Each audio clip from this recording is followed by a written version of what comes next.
Bem-vindo ao canal e audiolivro. Conheça a plataforma Odyssey, onde disponibilizamos audiolivros exclusivos. Acesse agora odyssey.com/e-audiolivro. Ciclo ZB 3.0 Sistema desconhecido. Não me diga que as Airbuy também prepararam o nosso café da manhã. Zeni sorriu, retraiu a mão que estava em contato com ele e se levantou. Kepler estava feliz, visto que estiveram de mãos dadas por um bom minuto. Não, ela repus. Eu trouxe nanofabricadores comigo da nave. Nossos anfitriões nem sabem do que precisamos. Tentei descrever para eles, mas não conseguiram compreender que temos que converter matéria orgânica valiosa em vez de coletar energia da luz solar. E o nosso ar respirável? Ele quis saber. Os caules expiram oxigênio. Devemos parecer parasitas para eles, disse Kepler. Não estariam equivocados. Como você se comunica com eles? Continuou perguntando. Você terá que ter um pouco mais de paciência. Há muita coisa que eu tenho para contar. Sim, a história por trás da história, ele pensou. Kepler havia permanecido acordado por um longo tempo durante a noite. Tudo o que Zeni havia relatado parecia tão inacreditável. Um mundo coberto por um gramado que demonstrava inteligência similar à das formigas. Isso já era sensacional o suficiente. Os últimos planetas que a humanidade havia descoberto com quaisquer sinais de vida tinha sido havia meia eternidade, quando o universo tinha metade da idade atual. Mas ter ignorado uma espécie capaz de raciocinar, e por tanto tempo, era algo inconcebível. Ele ainda precisava que Zeni respondesse a muitas perguntas antes de se convencer disso. Quando você vai me mostrar? Perguntou, deixando o garfo de lado. Ele não estava prestando atenção. Os talheres flutuavam e navegavam rumo ao chão. Era uma sensação irreal. Estavam se alimentando perto do núcleo de um planeta. E havia ovos mexidos e bacon. As nanomáquinas tinham feito seu trabalho perfeitamente. Onde Zeni teria conseguido a receita? Ela entrou com Bully, parou ao lado e despejou café na xícara dele. O líquido se movia em câmera lenta. Por sorte, a xícara tinha reentrâncias dentro da borda, o que impedia que o café espirrasse pelas laterais. Muito inteligente, disse Kepler, apontando para a xícara. Ah, eu aprendi isso muito rápido. Não é tão complicado, compensando a baixa gravidade. Melhor que em uma espaçonave, ele disse. Sim, tudo cai eventualmente. Isso é um bônus. Vou ao banheiro, Johannes, para me preparar. Depois disso, você terá a sua indução. Kepler assentiu. A princípio, ele pensou que ela havia dito sedução, mas logo percebeu o que ela queria dizer. Ainda o chamava pelo primeiro nome. Isso era um bom ou mau sinal? Ele se sentiu um pouco confuso. Tudo tinha sido mais direto com o mordomo, e nem mesmo o coelho furtivo o havia distraído tanto assim. Ele se levantou. Não havia mordomo aqui para limpar os pratos. Ele os levou para o lavatório, um móvel antigo. Você podia fazer água quente ou fria fluir de um cano para uma bacia. Zeni havia lhe mostrado na noite anterior como lavar a louça. Ele colocou os pratos e xícaras de cabeça para baixo ao lado da bacia. Um fio de água escorria lentamente da louça em direção à borda do balcão. Ele observou indeciso. Quão rápido cairia no chão? Mas ele absorveu o líquido com uma toalha antes que chegasse à borda. Talvez ele também devesse se preparar para a indução. Não tinha penteado o cabelo hoje. Passou os dedos pelos fios várias vezes.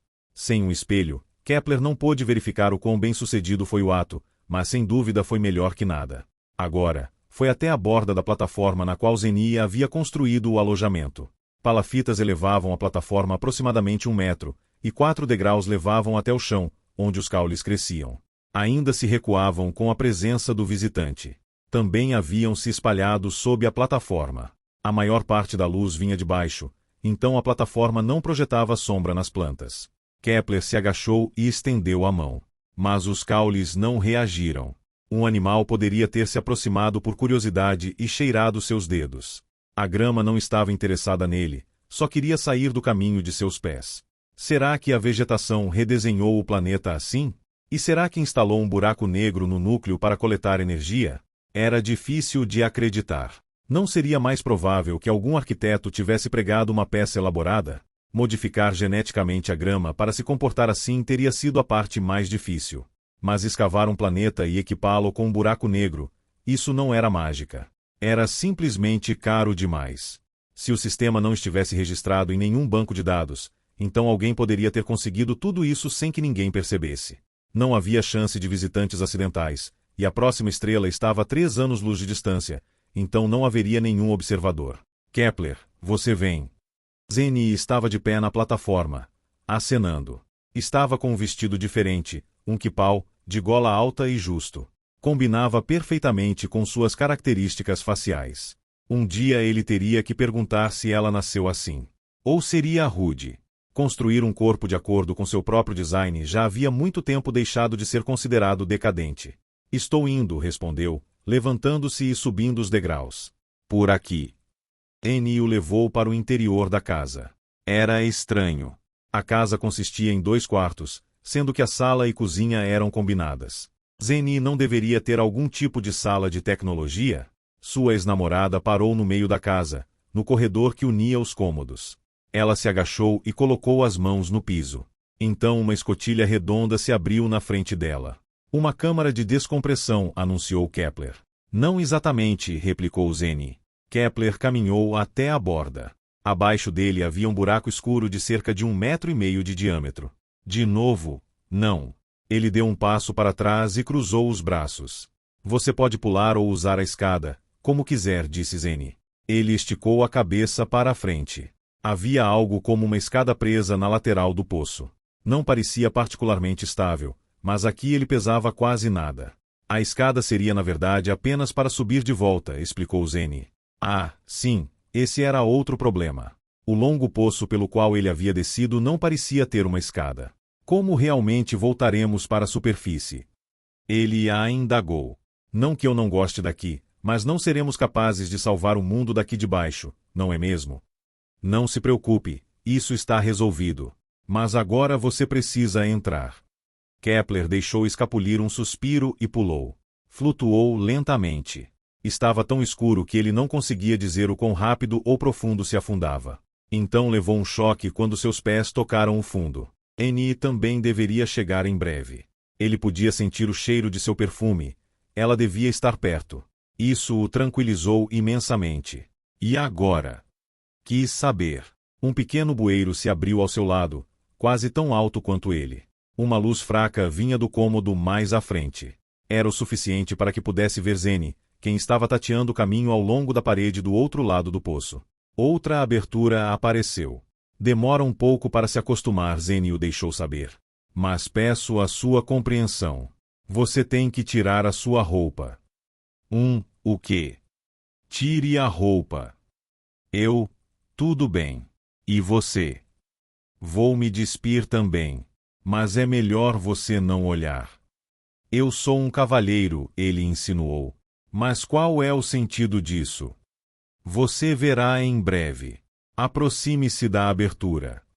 Kepler deu 3 passos para a frente. Para fazer isso, teve que passar por Zeni. As costas dela eram lindas. Foi preciso um esforço e tanto para não olhar mais para a direita. Então ele se posicionou na abertura. Instintivamente se segurou nela com as mãos para não cair na tentação de fugir. Era nojento. Na frente dele havia uma sala minúscula, grande apenas o suficiente para ele caber dentro. Era iluminada com uma luz avermelhada. Tubos da largura de um dedo se projetavam das paredes, teto e piso, e giravam e se contorciam na baixa gravidade. Pareciam enormes minhocas com apenas um segmento. E eram úmidos. Um líquido fibroso pingava de suas extremidades. Kepler balançou a cabeça. Não poderia fazer isso. Deu um passo para trás e seu traseiro esbarrou em algo quente. Ele soltou um grito, certamente de medo. Sou eu. Fique tranquilo. É que eu não sabia como explicar esta situação, disse Zeni. Ele não se virou. O pânico tomou conta de sua garganta, mas ele não olhou para ela. Era de fato um cavalheiro. O pensamento o acalmou, então ele se recompôs rapidamente. A imagem das minhocas viscosas desapareceu em um rincão distante de sua consciência. Você não está me oferecendo a elas como comida, não é mesmo? Perguntou. Vão pingar sucos digestivos em mim e depois me engolir.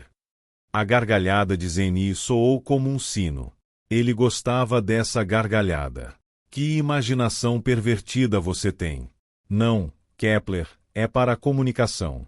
O que você está vendo são as raízes da Zerbai. Elas transmitem seus pensamentos por todo o planeta. Também podem sentir os nossos pensamentos se as deixarmos fazer contato. E elas podem compartilhar suas ideias com a gente. Você queria saber como eu falo com elas. Admito, eu tinha imaginado um pouco diferente. Nossas realidades conceituais são mesmo compatíveis. Elas vivem em um mundo completamente distinto. Agora temos um bom entendimento. Você verá se entrar na Câmara. Mas isso deu muito trabalho. É verdade, o mundo delas não tem nada em comum com o nosso. As Zerbai são basicamente o planeta. Não pensam como indivíduos e não distinguem entre a vegetação e o solo. É tudo uma coisa só. Por causa disso, nunca tiveram a necessidade de colonizar outros planetas. Isso seria algo como você ter a ideia de me colonizar. Não faria sentido. Kepler sorriu. Sim, tudo bem. Você sabe o que quero dizer. Ele assentiu. Então, você vai entrar na Câmara. N quis saber. Eu acho que já é o suficiente você me contar a respeito. Ela o empurrou gentilmente no peito. Ele teve que se forçar a não olhar mais para baixo, mas além do rosto dela. Seu velho covarde, você não mudou nada, ela disse. Isso o deixou nervoso. Ele não tinha acabado de pular dentro do poço? Mas ela estava certa. Eu não posso lhe contar tudo, disse Zeni. As simulações que fiz, você precisa vê-las. É importante. Você pode fazer a Zerbai calcular em simulações? Sim. Elas têm um excelente entendimento de matemática. Eu até diria que sabem mais sobre isso que nós, mas o meu entendimento limitado não consegue compreender tudo. E a capacidade computacional da rede sob a superfície é enorme. Que loucura! Imagino que poderíamos aprender muito com elas. Até mesmo o fato de termos encontrado outra espécie depois de tanto tempo. E ainda assim alguém apagou a localização do sistema do banco de dados, pronunciou Zeni.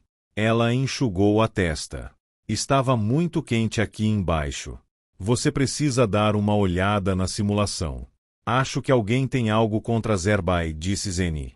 Por favor, você não pode simplesmente me explicar os resultados. Kepler implorou. Estava muito mais perturbado pelas minhocas viscosas do que pelo tamanho da câmara. Ele as imaginou entrando em todos os seus orifícios. Ele se estremeceu. Faça isso por mim, Zeni tentou mais uma vez. Depois você ganhará um beijo.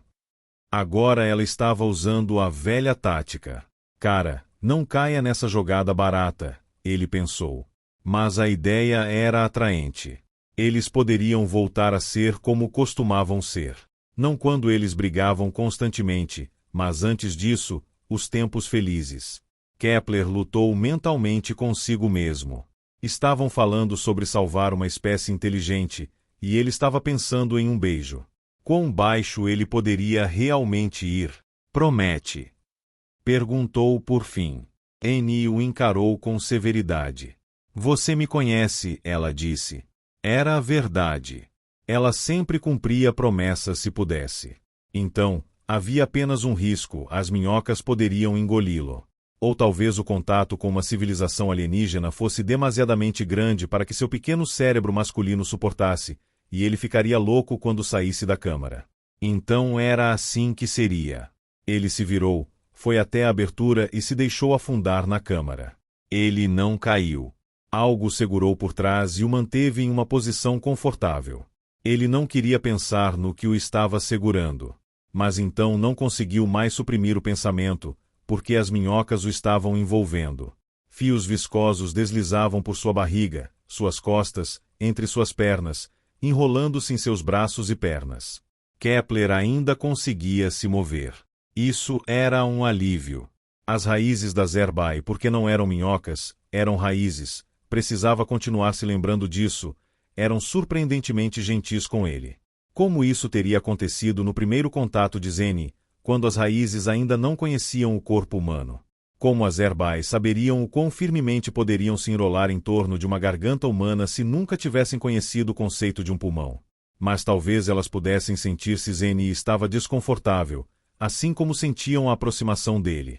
Kepler estava feliz por ter entrado na câmara. Era a única maneira de realmente conseguir entender o problema que teria que resolver. Melhor dizendo, queria resolver. Ele havia investido tanto tempo na jornada que lentamente a coisa tinha se tornado um problema seu, não apenas da Azerbai ou de sua ex-namorada. Ninguém se mete com Kepler. Algo o arrancou de seus pensamentos. Não foi um puxão físico. Ele teve que se levantar, mas ao mesmo tempo deixar seu corpo onde estava. Era uma tarefa impossível, mas ele deu um jeito. Ele flutuou. Seu entorno mudou.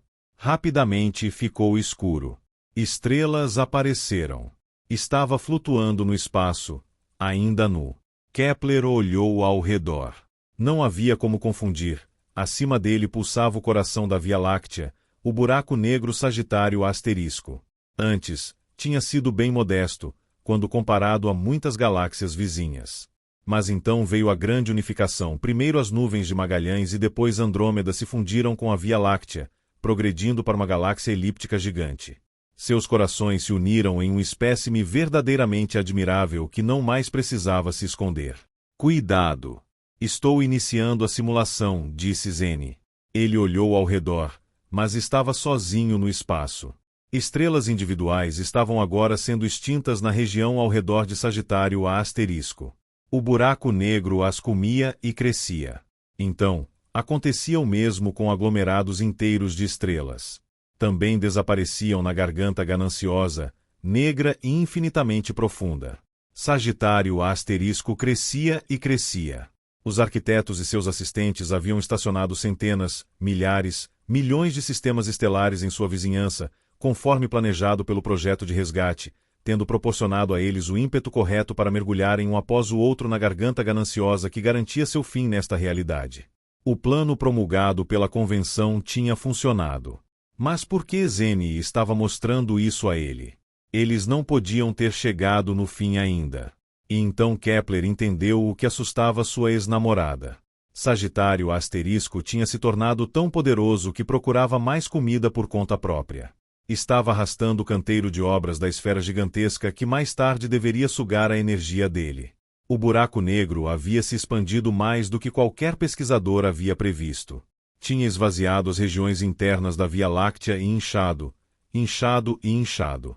Um buraco negro não explodia quando comia demais. Quando estava cheio, não tinha a opção de cuspir o excesso de matéria. Mas podia liberar energia de outras maneiras. Um poderoso e destruidor flash de luz acelerou através do núcleo da Via Láctea e rumou direto para o halo estelar da galáxia. O que levou segundos para Kepler, na verdade, tinha levado mais de 300 quilociclos. Mas a mensagem era clara. Sistemas que não estivessem longe o suficiente de Sagitário Asterisco seriam obliterados pelo pulso de energia na velocidade da luz. O resultado foi um quasar poderoso no centro da Via Láctea, e ele forneceria à humanidade uma fonte quase infinita de energia. Mas esse planeta em que Kepler se encontra seria destruído no processo. O sistema desconhecido estava muito perto do núcleo da galáxia. As Azerbai morreriam. Eles teriam que deter o evento. Obrigada por dar uma olhada, disse Zeni. A voz dela se apagou. As raízes retrocederam. Kepler estava sobre seus próprios pés novamente. Ele saiu da câmara e encontrou Zeni. A pele dela brilhava com lodo, ou baba. Ele provavelmente não deveria estar em situação diferente. Sua ex-namorada ficou na frente dele. Ela pegou a cabeça dele com suas mãos e o beijou. Foi celestial. Depois, ele se sentiu um pouco instável e teve que se apoiar na parede do poço. Onde estavam suas roupas? Estava tão escuro aqui embaixo que demorou um pouco para encontrá-las.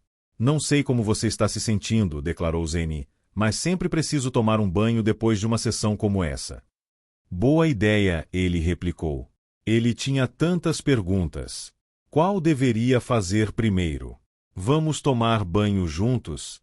Não, ele já sabia a resposta para essa. Sua simulação mostra que os cálculos da convenção estão errados. É monstruoso, ele observou. Correto. Ou a convenção está mentindo para todos, ou eles também foram enganados. Temos que mostrar a eles as suas descobertas, sugeriu ele. Isso está na lista, Johannes. Mas você sabe bem o que isso significa. Kepler gemeu. Não seria fácil, nem um pouco. Eles terão que cancelar o projeto, ele disse, pelo menos do jeito que está planejado atualmente. Mas então a energia do quasar não será suficiente para manter a humanidade viva por muito tempo. Todo o projeto será objeto de um escrutínio, relatou Zeni. A convenção não aceitará isso. Mas, e se mostrarmos a eles que o nosso maior sonho finalmente se tornou realidade? Não estamos mais sozinhos no universo. As Erbai não são como nós, mas são inteligentes. Podemos nos comunicar com elas. Só que morreríamos muito antes delas, insistiu Zeni. Não se a humanidade se mudar para um único planeta, replicou Kepler. Você quer dizer aos nossos 10.000 irmãos e irmãs que eles deveriam retornar para uma espécie de segunda Terra, desde seus próprios sistemas estelares particulares, para viverem como lavradores? Ninguém teria que ser lavrador. Ainda temos os nanofabricadores. Temo que a maioria das pessoas não aceitaria isso, Johannes. A alternativa é morrer prematuramente.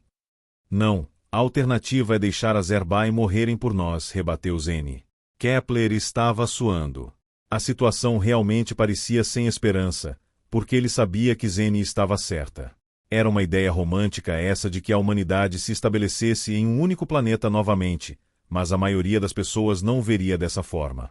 E se isso funcionaria também era algo bem duvidoso. Da última vez que haviam tentado, eram ainda mortais, e mesmo assim tinham conseguido arruinar a Terra. A humanidade havia se reorganizado em grupos menores. Não tinham sido feitos para viverem em grandes sociedades. Não eram caules de grama, eram indivíduos, e essa característica havia se tornado ainda mais arraigada nos últimos bilhões de anos. Ciclo ZB 3.1 Sistema desconhecido. Você vem. Kepler se virou novamente. Tinha sido uma visita breve. Ele gostaria de ter examinado o buraco negro no núcleo do planeta, mas Zeni temia que pudessem ficar sem tempo. Ela fez um gesto para que ele se aproximasse. Estava sentada aos controles de uma máquina que consistia em 2 assentos e 4 grandes rotores.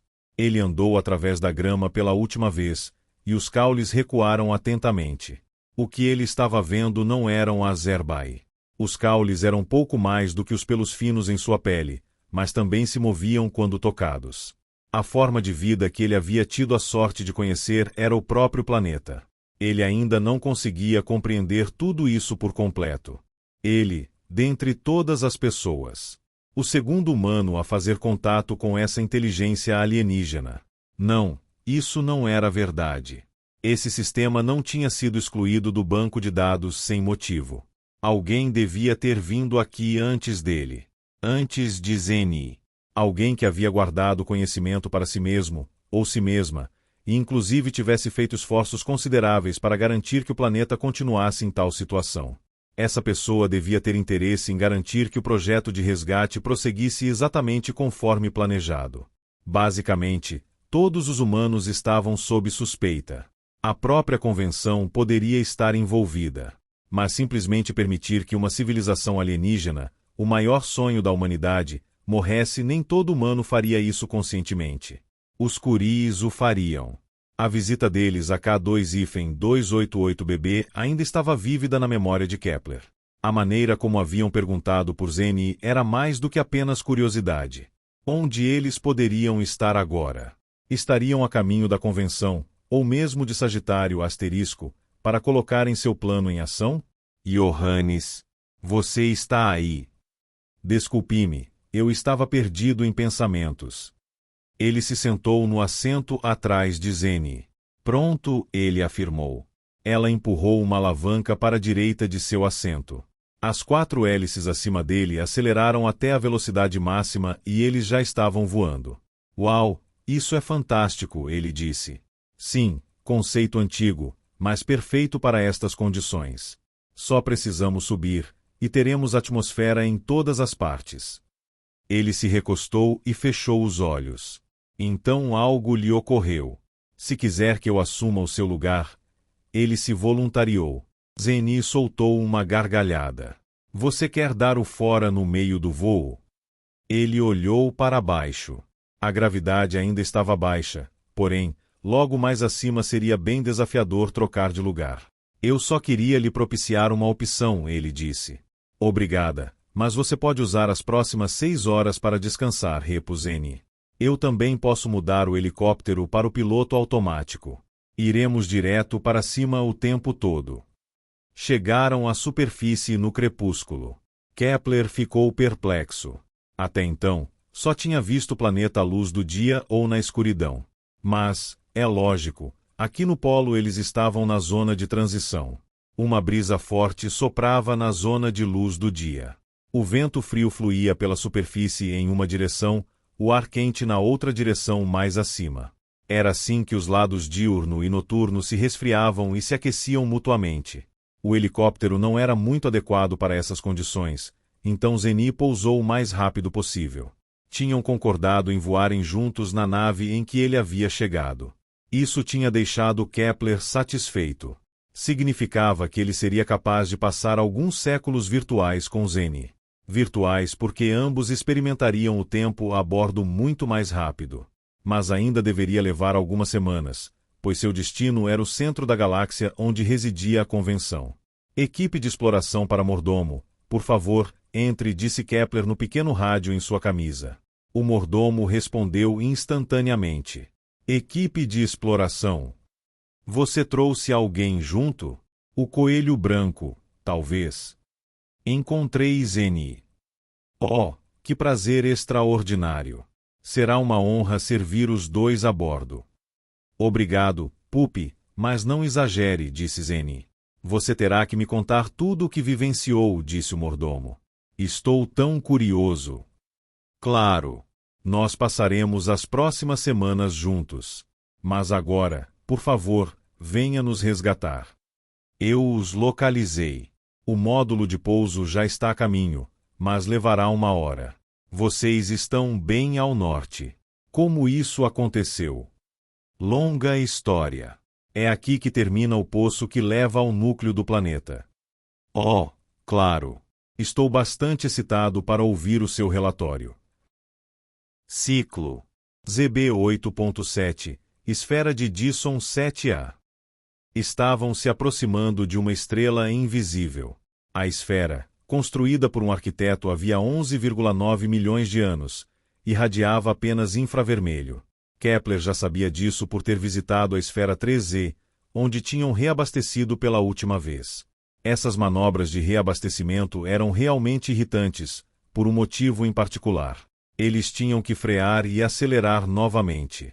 Esse processo levava o mesmo tempo em qualquer nave, fosse uma 99, uma 97 ou uma 95.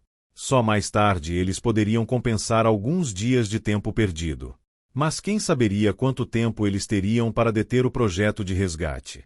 Kepler andava de um lado para o outro na frente da grande tela.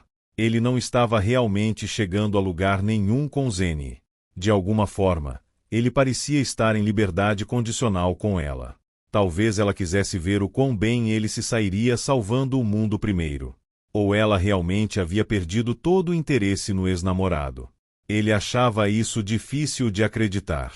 Sempre havia passado algo entre eles, uma atração, mesmo durante os tempos difíceis. E ela estava sendo gentil com ele. Mas continuava ignorando os afáveis avanços dele com um sorriso. As primeiras barcaças já não deveriam aparecer logo. Kepler indagou. Deveriam, disse o mordomo, mas há um problema. A estação está vazia. De fato, isso estava se tornando uma ocorrência mais frequente. A estrela central da maioria das esferas tinha sofrido uma queda na radiação de energia. E se eles não tivessem sorte e alguém já tivesse reabastecido aqui nas últimas semanas? Poderíamos nos enviar via laser direto daqui para a convenção, Kepler sugeriu. Isso não nos ajudaria. O problema é mais profundo. A estação de reabastecimento não quer vender para nós. Está alegando que esta nave e sua proprietária não existem, replicou o mordomo. Você contou a Zeni. Ela ainda está dormindo. Então você deveria acordá-la o mais rápido possível. Zeni entrou furiosa na sala de controle, ainda de pijama. Ele nunca a tinha visto tão furiosa. Mesmo quando tinham discutido aos gritos, ela nunca teria conduzido a discussão de pijama. Wang Zeni para a Esfera 7A. Exijo o reabastecimento imediato da minha nave. Esta é a interface de usuário automatizada da Esfera 7A. Por favor, diga reabastecimento se quiser reabastecer e diga ajuda se precisar de ajuda. Que tipo de inteligência artificial primitiva era essa? Mais medidas de austeridade. De novo? Reabastecimento, disse Zeni. Você está de volta. Isso é legal. Por favor, diga reabastecimento se quiser reabastecer e diga ajuda se precisar de ajuda. Reabastecimento, anunciou Zeni. Você está de volta. Isso é legal.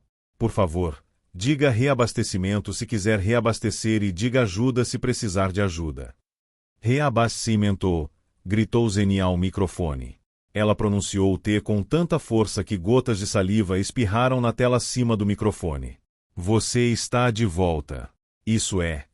Se você não se calar imediatamente, eu vou jogá-lo em uma pilha de sucata, ameaçou Zeni. Subitamente, ela ficou mais calma. Kepler reconheceu esse momento. Era a calmaria antes da tempestade. Perdoe-me, Wang Zeni, a voz automatizada pronunciou seu nome como se tivesse uma batata quente na boca. Presumi que você estava brincando comigo, então eu estava retribuindo o favor. Meu Deus, pensou Kepler, uma inteligência artificial com senso de humor. Porque ele sempre tinha tanto azar. Esses piadistas só estavam na moda havia alguns milênios, mas você ainda os encontrava com uma frequência surpreendente. Especialmente quando menos esperava. Brincando com você. Zeni retorquiu. Por que você se anunciou com um nome ridículo desde uma nave inexistente? Você deveria parar de ocultar o número de registro da nave, assim eu poderia começar o reabastecimento. Não é um nome ridículo. É o nome de uma famosa astrônoma chinesa, o qual combina com minha profissão. Sinto muito, Wang Zeni, mas essa pessoa não existe no banco de dados. Diga-me seu nome verdadeiro para que eu possa verificar a sua conta e reabastecer a sua nave. Se a verificação de identidade for bem-sucedida, posso até ignorar o fato de que a sua nave não esteja registrada. Você pode abastecer a nave que quiser com os seus créditos. Isso é muito generoso, Esfera 7A, mas eu sou Wang Zeni. Wang Zeni morreu há muitos megaciclos, segundo as minhas informações. Mais uma vez, a voz automatizada disse o nome como se estivesse engasgando. Wang explodiria a qualquer momento. Kepler estava feliz por não ser o gatilho da explosão, mas ele ainda poderia estar dentro do raio de dano. Será que ele deveria se preocupar? Não posso confirmar os seus detalhes, disse o autômato. Devo pedir que você deixe a órbita da esfera, para não bloquear o acesso de outros clientes. Caso contrário, terei que cobrar uma taxa de cancelamento. Como você vai me cobrar se eu nem existo, sua inteligência artificial estúpida? Insultos não vão levá-la a lugar nenhum. Vou registrar uma reclamação no seu arquivo. Não, não vou. Agora você se deu conta, não é? O autômato suspirou. Será que eles tinham acabado de ouvir direito? Era um suspiro genuíno e involuntário ou apenas parte da interface do usuário? Devo pedir que você deixe a órbita da esfera, para não bloquear o acesso de outros clientes, repetiu a voz. Dessa vez não houve o tom de ameaça. Pelo menos a coisa era capaz de aprender. Mas era improvável que eles conseguissem combustível aqui. Kepler verificou a carga atual. Poderiam chegar ao seu destino com o que restava, mas apenas se voassem a um máximo de 95% da velocidade da luz. Isso lhes custaria uma quantidade enorme de tempo. Nós sairemos da órbita quando tivermos reabastecido, disse Zeni, em uma voz aparentemente calma. Quando a explosão aconteceria? Não poderia demorar muito mais. Bem, Não posso impedir que você passe os próximos megaciclos aqui. Isso soou quase conciliatório. Mas não mudava o problema fundamental. Eles não conseguiriam nenhuma matéria escura aqui. Annie apertou o botão ao lado do microfone para silenciá-lo, e seu rosto se iluminou. Ela ampliou a imagem com um gesto de mão e apontou para um objeto no meio. Você consegue ver isso aqui? São os tanques, ela disse a Kepler. Os tanques? Os tanques de matéria escura. Tantan, ela olhou com ternura. Ele imediatamente perdoou o insulto. E o que isso quer dizer? Nem conseguiremos chegar perto deles. Vamos realizar alguns disparos do canhão elétrico e eles se abrirão sozinhos. Você quer atacar a esfera de Dyson? Ele se enfureceu. Você está louca. Eles vão nos desencarnar. Apagar uma consciência era considerado antiético, então a punição mais severa atualmente era proibir o infrator de ter outro corpo. Dado que nunca era agora um tempo muito longo, Kepler sempre havia tido maior respeito por essa punição, principalmente porque ele amava seu corpo. Pense bem. Eu não estou registrada. Quem a esfera reportaria como culpado? Quem a convenção deveria condenar por isso? Perguntou Zeni. Você acha que o seu registro foi deletado em todas as partes? Tenho quase certeza. A esfera 3Z ainda sabia quem eu era. A esfera 7A não. A exclusão deve ter nos ultrapassado, na velocidade da luz, em algum lugar no caminho. Agora não teremos chance de acompanhá-la. Sempre estará à nossa frente. Mas talvez eu ainda não tenha sido excluído, disse Kepler. Você poderia perguntar à esfera. Fez o movimento para pegar o microfone, mas Annie interceptou a mão dele. Você está maluco? Se você perguntar, e ainda existir, a esfera saberá que está aqui. Então ela o reportará como suspeito do ataque. Desencarnação não é brincadeira. Se eu estiver registrado, não precisaremos atacar a esfera, repôs Kepler. Você está me dizendo que o saldo da sua conta está no azul? Quis saber Zeni. Kepler ficou vermelho. Não, foi exatamente por isso que ele havia visitado sua ex-namorada, em primeiro lugar. Talvez não devêssemos perguntar, ele replicou. Se você fizer muitas perguntas, você obterá muitas respostas. O mordomo manobrou a nave para uma boa posição de tiro. Estavam flutuando cerca de 10 quilômetros acima dos tanques. Não é perigoso disparar em tanques de combustível? Indagou Kepler. Quero dizer, toda essa matéria escura é significativa apenas em termos de sua gravidade. Só precisamos acertar a dose correta nos tanques. Permitam-me, disse o mordomo. Tenho a nave sob controle. Isso foi o que você disse naquela vez em que quase atravessamos o horizonte de eventos do buraco negro por Beta Pictoris. Não se pode atravessar um horizonte de eventos, senhora. Não vamos ficar de picuinha sobre física. O buraco negro era um pouco mais massivo do que o esperado. Sim, e isso quase nos custou a vida, disse Zeni. E você ainda conseguiram resgatar a nave? Perguntou Kepler, curioso. Nunca tinha ouvido essa história antes. Devia ter acontecido depois do tempo que haviam passado juntos. Não, a nave foi despedaçada pelo buraco negro, mas conseguimos nos salvar por transmissão a laser. Foi quando perdi o corpo anterior ao último. Pensando bem, tenho que dizer que era o meu corpo favorito. Isso era um alívio. Mesmo perto do horizonte de eventos de um buraco negro, havia uma saída. Então ocorreu a Kepler que nenhuma transmissão a laser aceitaria uma consciência não registrada. Se algo acontecesse com a nave em que se encontravam, Annie morreria junto com seu corpo. A nave está agora na posição ideal, relatou o mordomo. Podemos disparar. Espere 1 minuto. Só neste momento algo ficou claro para Kepler. Algo que deveria ser essencial para o plano de Zeni, sua nave estava obviamente armada. Uma nave civil carregando armas era impensável, e só restavam naves civis. O último conflito armado tinha sido logo após a destruição da Terra. Os últimos 10.000 humanos estavam tão dispersos que havia se tornado quase impossível um tiroteio entre eles. Havia apenas assassinatos ocasionais, por ciúmes. Mas você não precisaria de uma nave com canhões elétricos para isso. Será que ele deveria perguntar a ela?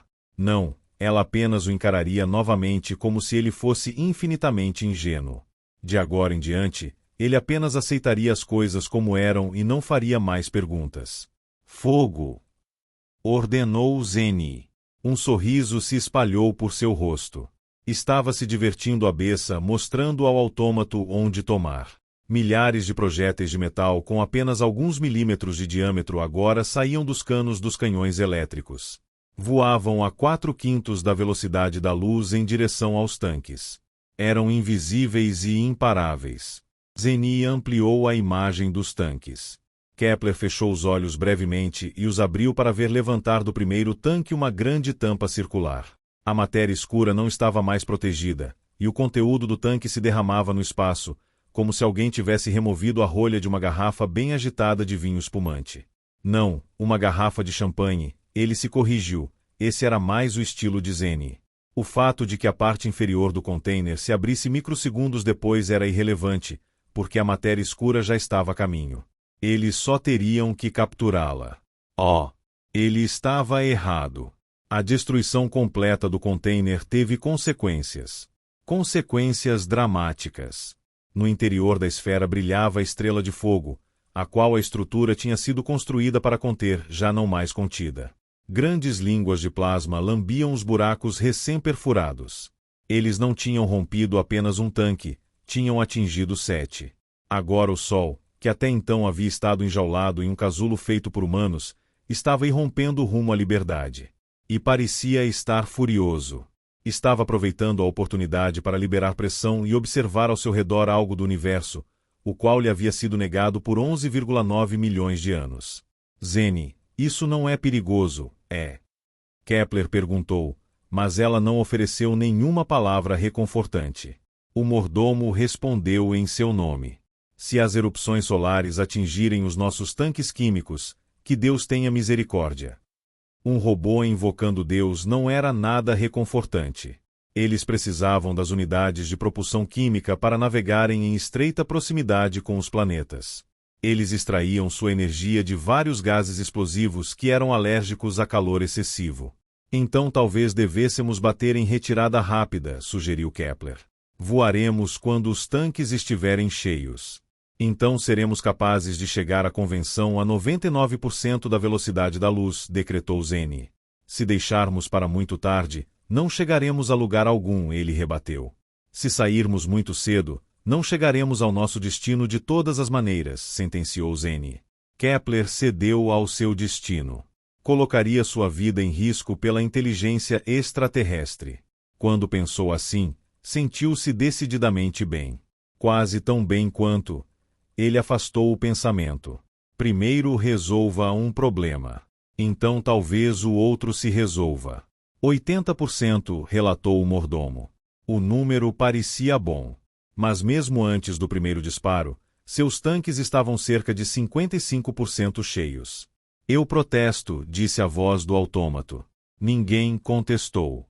Estou enviando um pedido de socorro, complementou a inteligência artificial. Faça isso, pensou Kepler. O pedido levaria 3 anos para chegar à próxima estrela. Até lá, com sorte, eles estariam bem encaminhados. Embora, se o tanque continuasse enchendo tão lentamente. 85%, disse o mordomo. Um lírio flamejante vinha em direção a eles em câmera lenta. Mas o plasma ultraquente apenas parecia estar se movendo devagar. Na verdade, estava fechando a distância entre a esfera e a nave assustadoramente rápido. Nesse ritmo, ultrapassaria a matéria escura. Impacto em 10 segundos, alertou o mordomo em uma voz fria, como se não estivesse preocupado.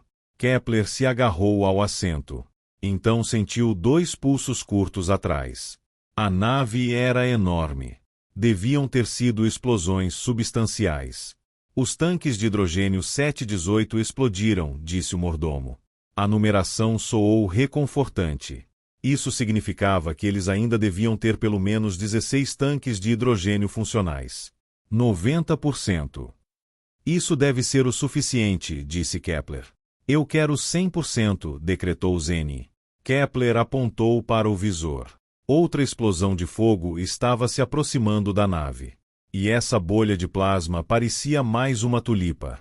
Era maior e mais massiva que a primeira. Não se preocupe, Zene o tranquilizou. A massa do plasma também está acelerando a matéria escura. Temos que agradecer a essas erupções pelo fato de que o tanque esteja quase cheio. Kepler sentiu uma sacudidela nas costas. Os tanques de hidrogênio 3, 5, 9, 11 e 19 explodiram, relatou o mordomo, sem levantar a voz. Também tinham que agradecer as bolhas de plasma pelo fato de que em breve não teriam mais tanques de hidrogênio. Então eles poderiam voar para qualquer sistema, mas na chegada seriam imobilizados. Infelizmente, os tanques de hidrogênio são particularmente sensíveis ao calor, disse Zene. São sempre os primeiros a serem perdidos. Mas poderemos desviar o hidrogênio para os tanques de oxigênio, os quais são menos sensíveis. São sempre os primeiros a serem perdidos. Quantas dessas manobras Zene tem em seu currículo? Kepler se perguntou. Não gosto de contradizê-la, mas o hidrogênio não pode ser desviado para os tanques de oxigênio. Evaporaria, aconselhou o mordomo. Então não o faremos. Prefiro que você se preocupe com os tanques de matéria escura, Zene o repreendeu. Relatando 95% cheios. Muito bem, disse Zene. Nós conseguiremos. Mas apenas como alvos fáceis, pensou Kepler. Então outra bolha de plasma surgiu em direção à nave. Dessa vez parecia um punho. Isso era apropriado. Um punho que lhes daria uma porrada no nariz como punição. O punho estava se aproximando rapidamente. Kepler se agarrou ao assento. Agora não seria um pequeno solavanco por trás. O punho continuava ficando maior. Como será que podia passar tanta matéria estelar pelos pequenos buracos que haviam atirado? Então ele conseguiu ver. Enormes rachaduras tinham se formado, estendendo-se como uma teia de aranha por toda a esfera. Onde os tanques costumavam estar agora era apenas um grande buraco. Já não importava se o punho os atingisse ou não. A esfera em si logo seria rompida em 1000 pedaços que se dispersariam em todas as direções, em alta velocidade. Sair do caminho dos destroços exigiria um milagre. 100%, informou o mordomo. Pise fundo, disse Zene, figurativamente. Será que Kepler notou algo como medo na voz dela? Ou seria cansaço? Havia um leve tremor, pelo menos na palavra fundo. Já estou pisando, replicou o mordomo. Kepler nunca havia sido tão agradecido pela pressão que agora o forçava em seu assento. E um mordomo que não esperava por ordens, um presente do céu. Agora eles só precisavam do sistema de propulsão interestelar para levá-los o mais rápido possível para longe do inferno explosivo que seus canhões elétricos tinham criado a partir da esfera de Dyson 7A, construída havia 11,9 milhões de anos. A nave acelerou, sem tomar, dessa vez, precauções para proteger os pulmões sensíveis de Kepler, e ele estava encantado por isso. Através de seus olhos injetados de sangue, ele podia observar a zona de explosão que os perseguia, como se estivesse especialmente preocupada em capturar a causa desse mal e reduzi-la a seus átomos individuais. Inicialmente, a combinação de plasma e destroços estava se aproximando deles assustadoramente rápido, mas então os poderosos propulsores da nave prevaleceram. Os braços que os agarravam furiosamente foram deixados para trás, inquietos e desamparados na pressão de radiação do Sol agora liberado. A humanidade havia perdido mais uma fonte de energia. Não haveria sentido em construir outra esfera de Dyson ao redor dessa estrela. Mas eles agora tinham a chance de resgatar um mundo que não estava mais registrado em nenhum banco de dados. Ciclo ZN 8.4, IRS 13. G3, passe, estou livre. G3 se virou. G7 estava parado completamente despercebido perto da meta adversária. O goleiro parecia estar preocupado, ou pelo menos não estava prestando atenção em G7. G3 habilmente lhe passou a bola manchada. G7 recebeu com a parte interna do pé, mirou o chute e gol. G3, G5 e G9 colocaram os braços em volta do pescoço de G7. G7 havia levado o placar para 3-1. Os de camisas vermelhas comemoraram. O time de uniforme azul, por outro lado, regressou mal-humorado para seu próprio campo. Intervalo. O árbitro apitou. G3 olhou para seu relógio de pulso. Eles só haviam jogado 37 dos 45 minutos. O que estava acontecendo? Correu até o árbitro para reclamar, mas então lhe mostraram a mensagem. Tinham uma visita. Gropius reuniu seus eus. Os 22 robôs de futebol permaneceram de pé sobre o gramado artificial. Gropius amava futebol e, como era um esporte de equipe, ele havia construído 22 robôs idênticos. Ele mesmo fazia o papel de árbitro. Entrou na sala de controle com seu short preto e camisa de manga curta. Foi uma sorte que a inteligência artificial o tivesse chamado. Realmente havia uma espaçonave no meio de sua rede. Como alguém poderia ser tão ignorante? Gropius estava irritado. Suas boias de alerta podiam ser vistas a 5 anos-luz de distância. Alguém deve ter desconsiderado todos os sinais de alerta por pura preguiça, em vez de fazer um pequeno desvio. O sistema aqui era um canteiro de obras. Gropius se debatia internamente. Ele poderia voltar para sua partida de futebol e deixar a espaçonave entregue ao destino dela. Ninguém poderia acusá-lo de negligenciar as responsabilidades dele. Mas acontece que estava sentindo um pouco de pena dos viajantes. Havia muitos sistemas onde os construtores simplesmente se esqueciam de limpar as boias de alerta, provavelmente até mesmo a maioria, já que canteiros de obras ativos só podiam ser encontrados aqui, perto do núcleo da Via Láctea, onde tudo estava sendo preparado para o projeto de resgate. Ele se recompôs, sentou-se em frente ao terminal e entrou em contato com a nave. Depois de alguns minutos, recebeu uma resposta. Olá, Gropius. Ah, não. Eram os Curies. Ele nunca havia gostado de nenhum deles. Eram tão extremos em suas visões. Para eles, tudo era preto ou branco, amigo ou inimigo. Amigo. Gropius não conhecia ninguém que admitisse ser amigo dos Curies. O fervor com que eles haviam imposto o projeto de resgate, em particular, havia alienado muitas pessoas. A maioria realmente concordava com eles, mas isso de alguma forma não era o suficiente.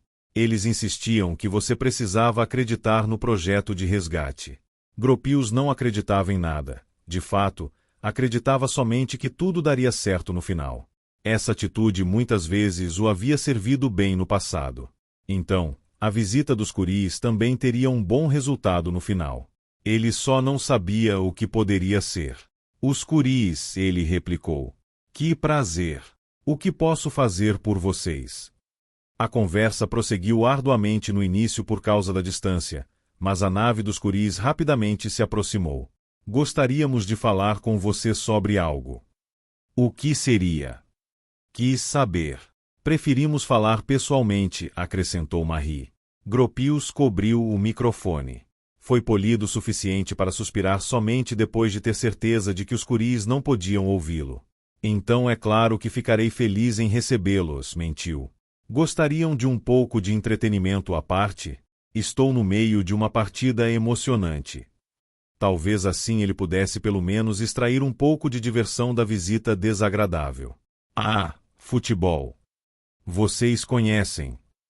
Mas é evidente, Gropius, você é conhecido em toda a Via Láctea como o melhor jogador de futebol. E o segundo melhor, o terceiro melhor, o quarto melhor, ele pensou. A gente se vê no campo. Estamos ansiosos para sermos seus espectadores. Por aqui, por favor, ele disse. Depois de você, repôs Pierre. E sobre o que vocês queriam falar comigo? Primeiro, estamos curiosos sobre o jogo, anunciou Marie. Deve ter se passado 100.000 ciclos desde que vimos uma partida de futebol de verdade, complementou Pierre. Tenho algumas raridades, gravações holográficas do século XXI. Bayern Dortmund contra Juventus Berlim. Poderíamos dar uma olhada juntos. Ou eu poderia fazer uma cópia para vocês. Tenho que lhe contar uma coisa, Gropius. Mas, por favor, não fique chateado, disse Marie. Ele se deteve. Será que a coisa estava ficando séria agora? O que foi? Perguntou. O computador diz que nunca houve times com esses nomes. Receio que você esteja de posse de uma falsificação, informou Pierre. O rosto dos guris olhou para ele com uma expressão que o fez quase acreditar que eles eram simpáticos. Mas suas narinas se contraíram e os entregaram. Tenho o holograma a 12 megaciclos. É mais ou menos do auge do universo, Gropius disse teimosamente. Logo após a destruição da Terra, muitas falsificações foram feitas nessa época. Ninguém se interessava pelo planeta havia muito tempo, mas então, quando ele desapareceu no Sol gigante, as lembranças de repente voltaram a se tornar populares. Não, eu não acredito que isso seja verdade, Marie. E essa é sua prerrogativa, interveio Pierre. Não queríamos deixá-lo triste. Mas conseguiram, o anfitrião pensou. Esse olo, dentre todas as coisas, seu vídeo favorito. Ele continuou andando, perdido em pensamentos sombrios. Então eles chegaram ao campo de futebol e o rosto de Gropius se iluminou. Logo mostraria aos guris que ainda era o melhor jogador de futebol do universo. Ah, então este é seu domínio, disse Marie. Exatamente. Só um momento enquanto me infiltro entre os jogadores. Os jogadores de futebol no gramado artificial voltaram à vida como se alguém tivesse limpado um congestionamento no fluxo do tempo. Muito bom, disse Pierre. Pontapé inicial. O árbitro apitou. Os de camisa azul estavam no ataque. Criaram algumas oportunidades, mas seu atacante, Gropius, não conseguiu vencer o goleiro de mesmo nome. A razão pela qual estamos aqui, disse Marie. Sim. Respondeu G7. Queríamos lhe pedir um favor, prosseguiu Pierre. Sempre feliz em ajudar, se puder, disse o goleiro do time de azul. Precisamos que você reboque o buraco negro no IRS 13 para Sagitário asterisco. Você pode fazer isso, certo? Indagou Marie. Sem problemas. Posso rebocar qualquer coisa para qualquer lugar, se tiver tempo suficiente. Inclusive o IRS 13 para Sagitário asterisco, certo? Reforçou Pierre. 10.000 ciclos. Com o software na sala de controle, isso não é problema. Ele funciona até no modo automático. Isso é bom, disse Marie. Mas, de todos os modos, não posso ajudá-los. Vocês sabem disso, o projeto de resgate. Mas é disso que se trata, disse Pierre. Não entendo. Se fundirmos o IRS 13 com Sagitário asterisco, há o perigo de que o buraco negro fique sobrecarregado. Isso significa que ele não se tornará um quasar, mas algo pior. Essa é a ideia, espetou Marie. Isso não é uma ideia, isso é suicídio. Não, é assassinato. Então você não quer nos ajudar? Não, Pierre, eu não me transformarei em um assassino. Sinto muito em ouvir isso, Gropius. Então suponho que é assim que terá que ser. Pierre falou novamente. Era uma mudança incomum no comportamento deles. Mas o mais surpreendente era que o corpo em que os guris residiam, de repente, tirou um dispositivo preto do bolso.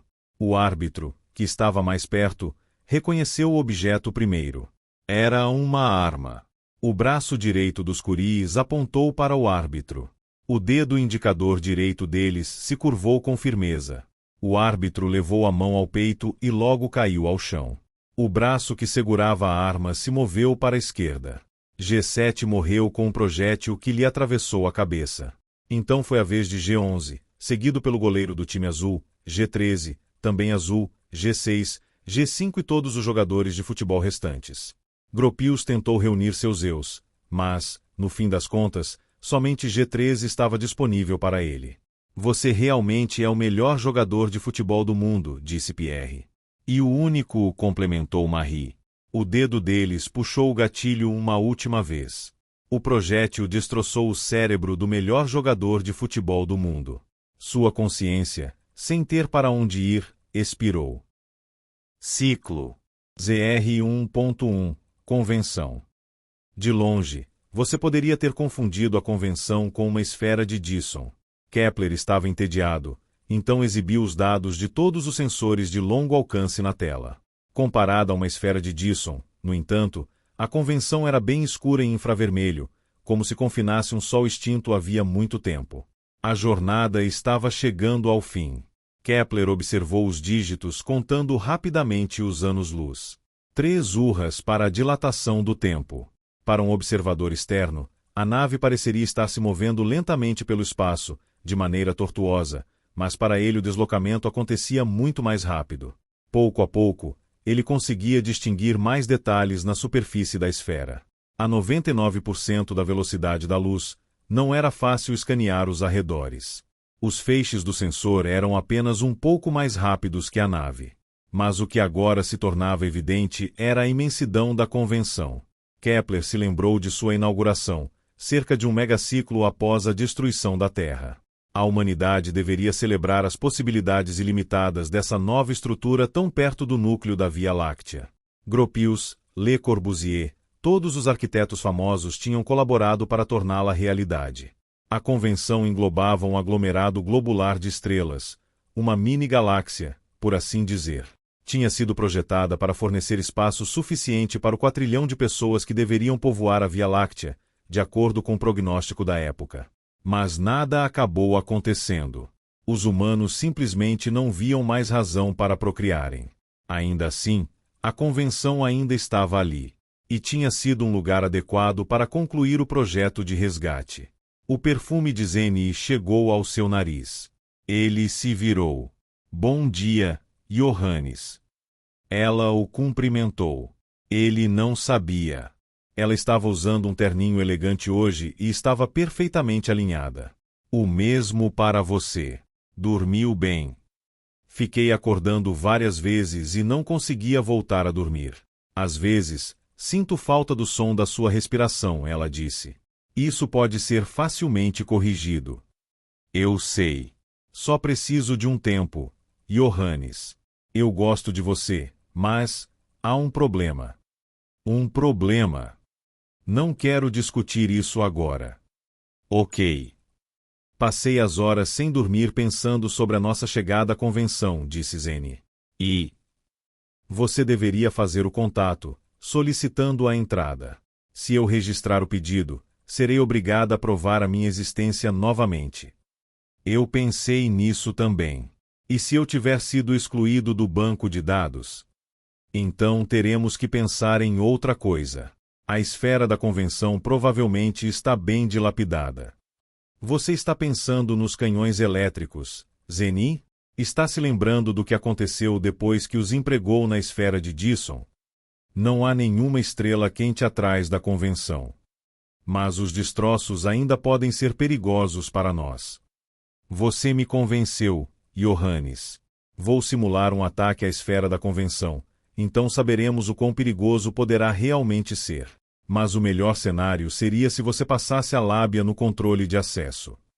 Isso não era um dos pontos fortes dele, passar a lábia para conseguir as coisas. Kepler começou a temer o dia seguinte. Mas se era isso que Zeni esperava, ele faria o melhor que pudesse. Com sorte, seria o suficiente para evitar uma catástrofe. Ciclo ZR1.2 Convenção. Uma parede gigantesca se erguia na frente da espaçonave. Da perspectiva deles, parecia uma estrutura plana no espaço, mas isso se dava por causa de suas dimensões. Ontem mesmo Kepler tinha visto que era na verdade a superfície de uma esfera com um diâmetro de 80 anos-luz. Kepler ignorou todos os pedidos da esfera conforme se aproximavam. Ele queria iniciar o contato primeiro, para que pudesse determinar o roteiro da conversa. Mas para isso, a nave teria que chegar tão perto da parede que, se necessário, eles pudessem disparar os canhões elétricos. As simulações de Zeni supostamente haviam mostrado que isso não era perigoso. Ele suspeitava que ela o estava enganando. Pensou até em verificar se realmente havia alguma simulação realizada no computador da nave. Mas então decidiu que esse tipo de espionagem seria muito invasivo. Aqui, Johannes Kepler, ele relatou. Tamborilou os dedos no apoio de braço do assento. Logo seria decidido se teriam permissão para voar até a convenção, pela via normal. A distância da esfera ainda era tão grande que as mensagens de rádio levavam meio minuto. Bem-vindo, Johannes Kepler, replicou uma voz feminina. É bom vê-lo novamente depois de tanto tempo. Ele soltou a respiração que estava prendendo. Seus dados não tinham sido excluídos. Gostaria de discutir algumas coisas com a convenção, disse. No momento, apenas o secretário da convenção, Cristóvão Colombo, está disponível, disse a voz, após o atraso na transmissão. Oh! Onde estão todos os demais? Essa informação não é pública. Você gostaria de falar com o secretário Colombo? Sim, por favor. Colombo não era secretário à toa, era um burocrata profissional. Não seria fácil persuadi-lo, e, devido ao cargo, também não teria muito a dizer. Mas antes que saíssem de mãos vazias, eles deveriam pelo menos tentar. Antes que eu possa lhe permitir voar, preciso escanear a sua nave, disse a voz do autômato de guarda. Isso é para armas, drogas, esse tipo de coisa. O autômato sorriu. Parecia ser pelo menos uma inteligência artificial de nível 4. O bom é que não estava se saindo com nenhuma piadinha idiota. Mas se o guarda encontrasse os canhões elétricos... Não, Johannes Kepler. Sabemos que você poderia fabricar essas coisas a qualquer momento com nanofabricadores. Seria inútil inspecioná-lo com esse interesse. Mas precisamos saber quantas assinaturas biológicas estão visitando a convenção. Eu estou sozinho, disse Kepler, além do meu mordomo. Seria um robô. O que mais poderia ser? Ótimo! Então você certamente não terá objeções ao escaneio. Merda! Kepler ativou os canhões elétricos por precaução. Como deveria explicar a presença de uma pessoa não registrada? Não seriam autorizados a entrar. Com muita sorte, a esfera em si não deveria estar armada. Será que as simulações de Zeni estavam corretas? Ele logo descobriria. Então, fique à vontade, ele anunciou. Apontou os canhões elétricos de modo que todos se concentrassem em um mesmo ponto na superfície da esfera. Quem atirasse primeiro sempre teria uma vantagem no espaço. Seu dedo já estava no gatilho. Kepler respirou fundo. Será que sentiria se a esfera o apreendesse? Que tecnologia a coisa estaria usando? Seus pensamentos estavam acelerados. Seria melhor se ele disparasse agora? Levaria um minuto para que os resultados do escaneio chegassem à inteligência artificial da esfera. Não havia nada mais rápido que a luz. Ele ainda tinha o elemento surpresa a seu favor. Os dedos da outra mão tamborilavam mais rápido no apoio de braço. Muito obrigada pela sua cooperação, veio a voz novamente. Por razões de segurança, devo chamar sua atenção para uma anomalia. Deviam ter descoberto Zeni, mas ainda não sabiam o que fazer com ela. Um ser biológico não registrado era uma ocorrência extremamente rara. Alguns dos tanques de hidrogênio da sua nave não estão funcionando, disse a voz. Você deveria consertá-los. Podemos fazer esse reparo no estaleiro da esfera por um preço especial. Uma verificação de aptidão gratuita está incluída.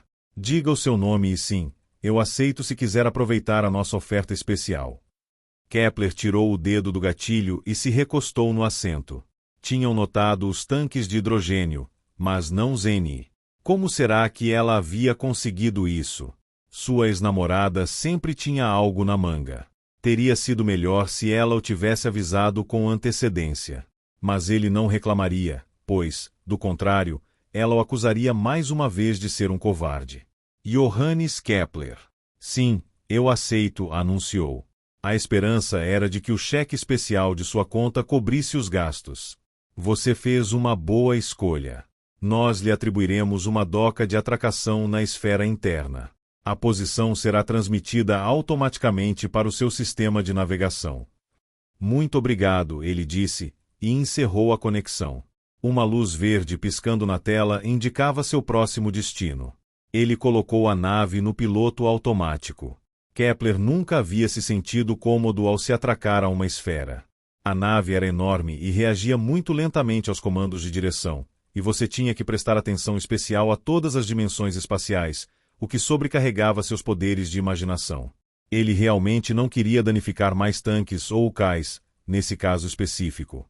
A nave se aproximava da parede negra em alta velocidade. Ele podia constatar no radar. A imagem ótica mostrava apenas o que parecia ser um espaço completamente sem estrelas. Eles podiam se considerar sortudos por não haver outras espécies viajando no espaço. Caso contrário, naves alienígenas estariam constantemente colidindo com esferas humanas, ele pensou. Então um buraco quadrado apareceu diante de seus olhos, através do qual brilhava uma luz branca.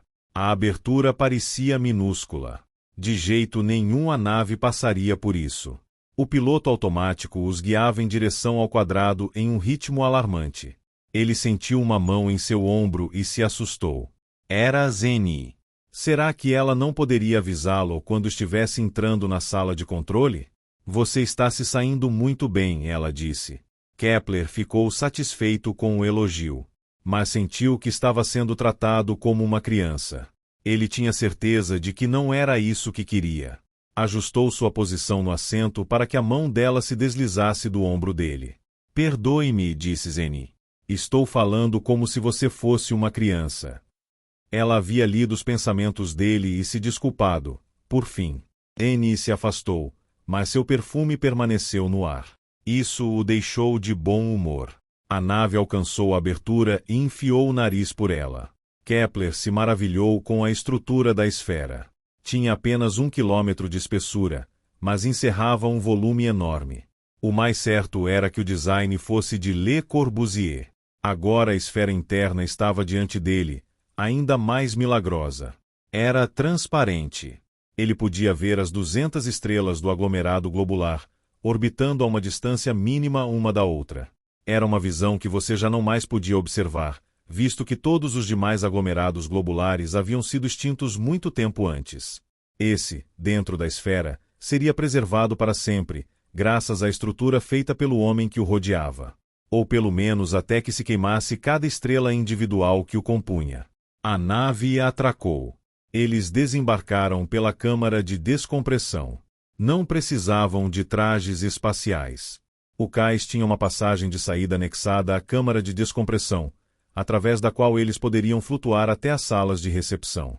Os três foram juntos, Kepler, Zeni e o mordomo. Kepler pegou a mão da ex-namorada e flutuou pelo tubo curvo com ela. A gravidade zero era divertida. Chegaram a um balcão, onde havia um androide de aparência sombria sentado atrás. Kepler teve que estabelecer sua identidade usando a voz e autorizar o pagamento pelos reparos. Seu saldo real de conta parecia não ter chegado à esfera, porque a taxa exorbitantemente alta foi paga. O androide assentiu e gesticulou apontando para a direita. Será que estava entediado? A esfera não parecia receber muitos visitantes. Se precisarem de transporte para a esfera interna, por favor, consultem o meu colega no serviço de aluguel, disse. Devia ser um modelo barato. Não conseguia nem modular sua voz. Talvez estivesse com defeito. Era difícil acreditar que um robô tão barato faria o papel de recepcionista do projeto mais prestigioso da humanidade. Um corredor os levava em um amplo arco para uma sala do tamanho de um campo de futebol. Gropius se divertiria aqui. Ele poderia correr com todos os seus 22 jogadores mais o árbitro, pensou Kepler. Ele já tinha assistido a uma das partidas do arquiteto. O melhor jogador da Via Láctea, com certeza. Em todos os 4 lados da sala havia inúmeros balcões de vidro. Kepler estava bem na frente de um deles. Os hologramas mostravam um lindo sistema planetário. Um dos planetas deveria ter praias de areia rosa com água verde ondulante. Outro corpo celeste prometia gravidade extremamente baixa e aulas de voo livre para todos os visitantes. Um terceiro se apresentava como um paraíso para naturalistas. Hologramas nos tomavam sol na praia. Iam às compras nus e comiam nus. Caramba! Kepler foi dar uma olhada mais de perto nos detalhes. Mas o estande estava fechado, como todos os outros. Não havia mais turistas querendo visitar esses mundos exóticos. Quem saberia dizer se ainda tinham essa aparência? Até onde ele sabia, uma grande parte dos planetas havia sido artificialmente adaptada às necessidades humanas. Alguém acenou de longe. Era o androide do único estande aberto. Devia ser o serviço de aluguel. Zeni e o mordomo já estavam quase lá. Kepler correu atrás deles. Mais uma vez, cabia a ele se identificar. Obrigado, Johannes Kepler, disse o robô. O serviço de aluguel da nossa empresa irá encantá-los com seu padrão de confiabilidade, conforto e velocidade. Para se locomover na esfera interna, você precisaria de veículos especiais adaptados às condições. Kepler suspeitava que esse detalhe fosse intencional, para extrair o máximo de créditos possível dos visitantes. Claro, ele replicou. Eu gostaria de algo para um voo até o setor administrativo. Perfeitamente.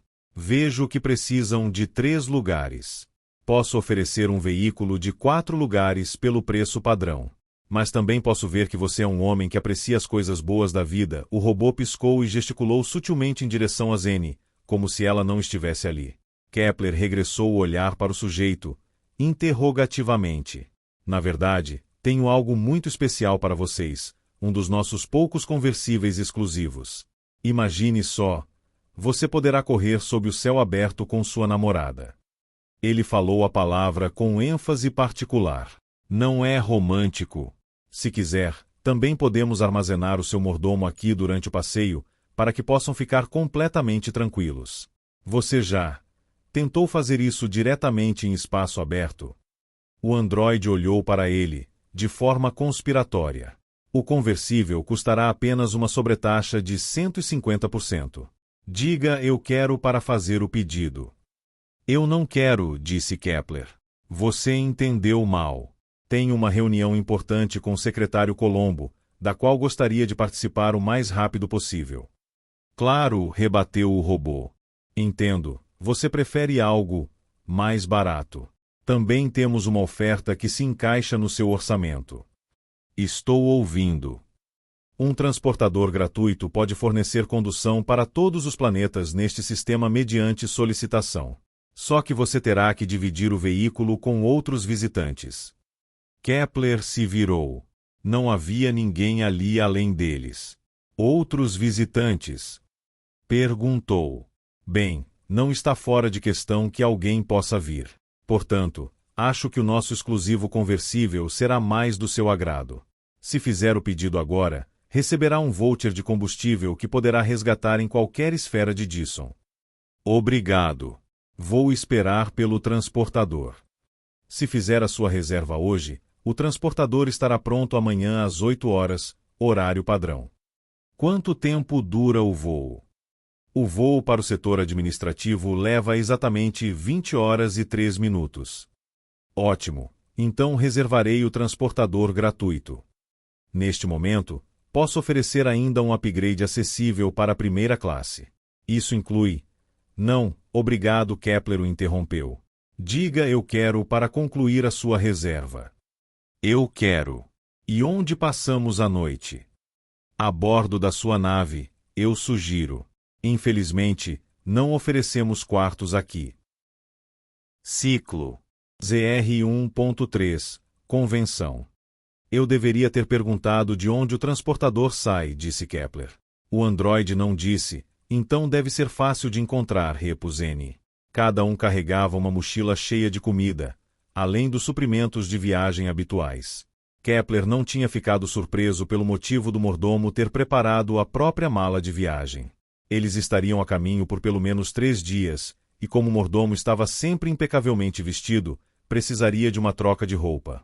A sala do tamanho de um campo de futebol com os inúmeros estandes já não era mais tão fascinante na segunda passagem deles. Na verdade, chegava a ser deprimente. O glamour desbotado de tempos passados se agarrava ao local. Tantos sonhos estiveram alguma vez vinculados à convenção. Mas os humanos tinham suas próprias ideias para o futuro, as quais não incluíam essa esfera fechada.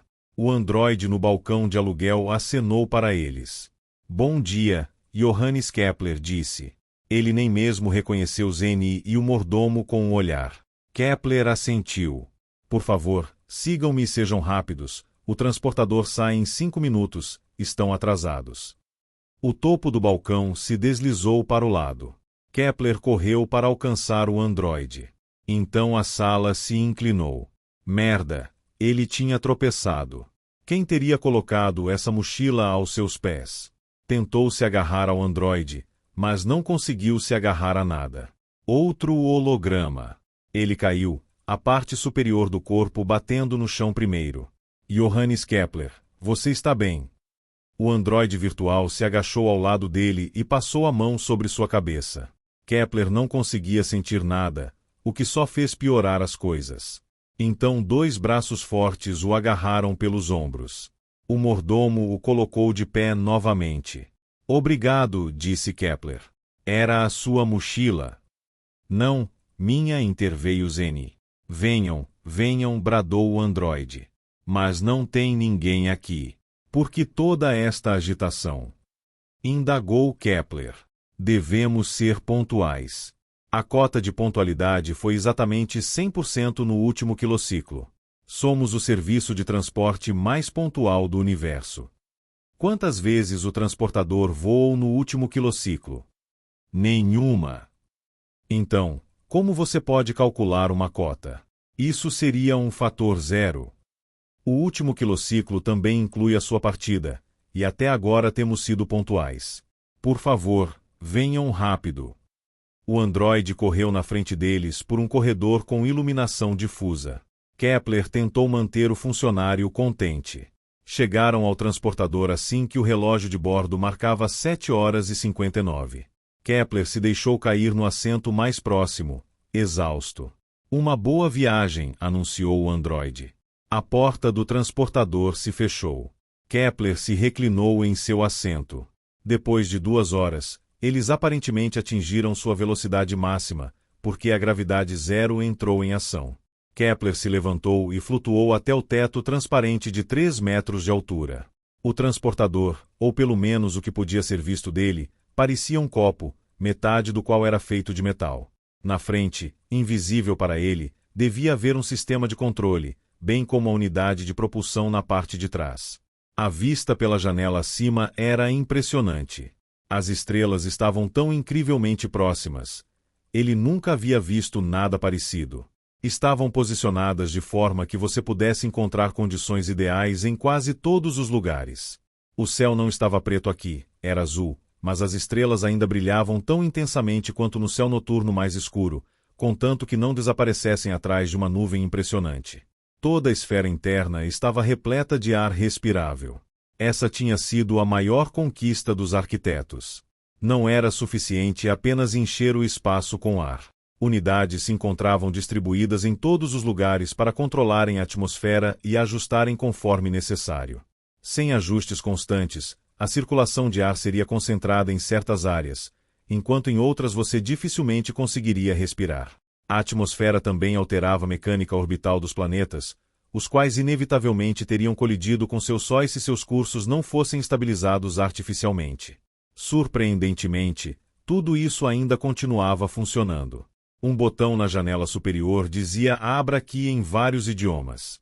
Kepler o pressionou brevemente e o vidro abriu uma fresta. O ar frio entrou. A umidade no teto se condensou em uma névoa fina. Ele abriu a janela um pouco mais e colocou a mão para fora. Estava frio, mas não muito frio. Menos 20 graus, ele imaginou. Por um tempo foi suportável. Durante sua última visita, a temperatura ainda estava em torno do ponto de congelamento. O sistema provavelmente estava prestes a cair. Acabou sendo bom que eles não tivessem escolhido o conversível, o holograma do vendedor quase o havia convencido. Kepler abriu a janela cerca de meio metro e colocou a cabeça para fora. O ar passava tão rápido que seus olhos começaram a lacrimejar imediatamente. Mas ele tinha a cabeça no espaço, estava respirando, estava vivo. Isso era algo que apenas os humanos eram capazes de fazer. Aqui na esfera interna, o universo e os humanos realmente se tornavam um. Por que será que ninguém está apreciando isso? Por que será que os humanos preferem se agachar em seus próprios planetas e falar com seus próprios reflexos? Johannes, há uma corrente de ar, disse Zeni. Talvez seja por isso, ele pensou. Mas isso não justificaria. A brisa era maravilhosa. As lágrimas não estavam mais fluindo de seus olhos, e sim de seu nariz. Ele puxou a cabeça de volta para dentro, fechou a janela e assoou o nariz. Kepler estava cansado após 10 horas de voo. Eles revistaram o transportador. Um dos assentos livres poderia ser convertido em uma cama, mas os outros não. Seria isso proposital? E se o transportador estivesse cheio? Havia 20 assentos, mas somente uma cama. Pode se deitar, disse Zeni. Ainda não estou cansada. Nós podemos nos revezar, disse Kepler. Zeni colocou sua jaqueta longa e fina sobre ele como se fosse um cobertor. Kepler se sentiu aquecido. Rapidamente caiu em um sono sem sonhos. Ciclo. ZR 1.4. Convenção. Johannes. Acorde, estamos quase chegando. Ele havia dormido o caminho todo. Por que será que ela não o tinha acordado? Zeni estendeu uma xícara, de onde emanava o cheiro de café. Ele pegou o pequeno recipiente e bebeu um gole. O líquido estava morno. Não tem nada aqui para aquecê-lo, ela disse, desculpando-se. Ele devia ter franzido a testa. Por que você não me acordou para que pudéssemos revezar? Ele quis saber. Você estava dormindo tão profundamente que eu não quis incomodá-lo. E, de todas as formas, eu estava repassando os argumentos na minha cabeça, para persuadir Colombo. Vai dar tudo certo, disse Kepler. Duvido muito. Zeni balançou a cabeça lentamente.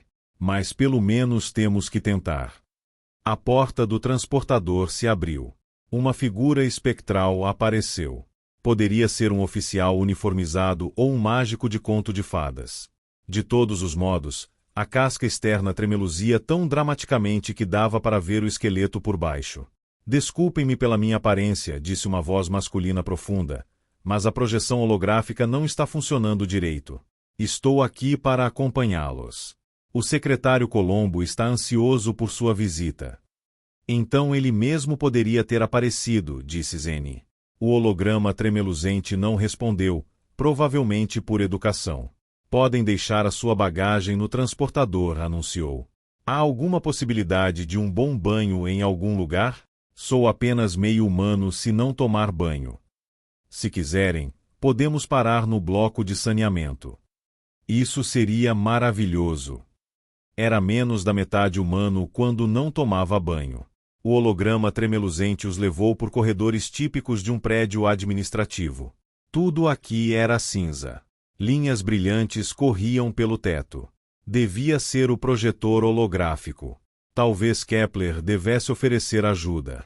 Deveria ser reparável. Ser capaz de ver o esqueleto daquele pobre homem parecia humilhante até para um holograma. Eles pararam em frente a uma porta de aparência comum. O bloco de saneamento. Perguntou Kepler. Sim.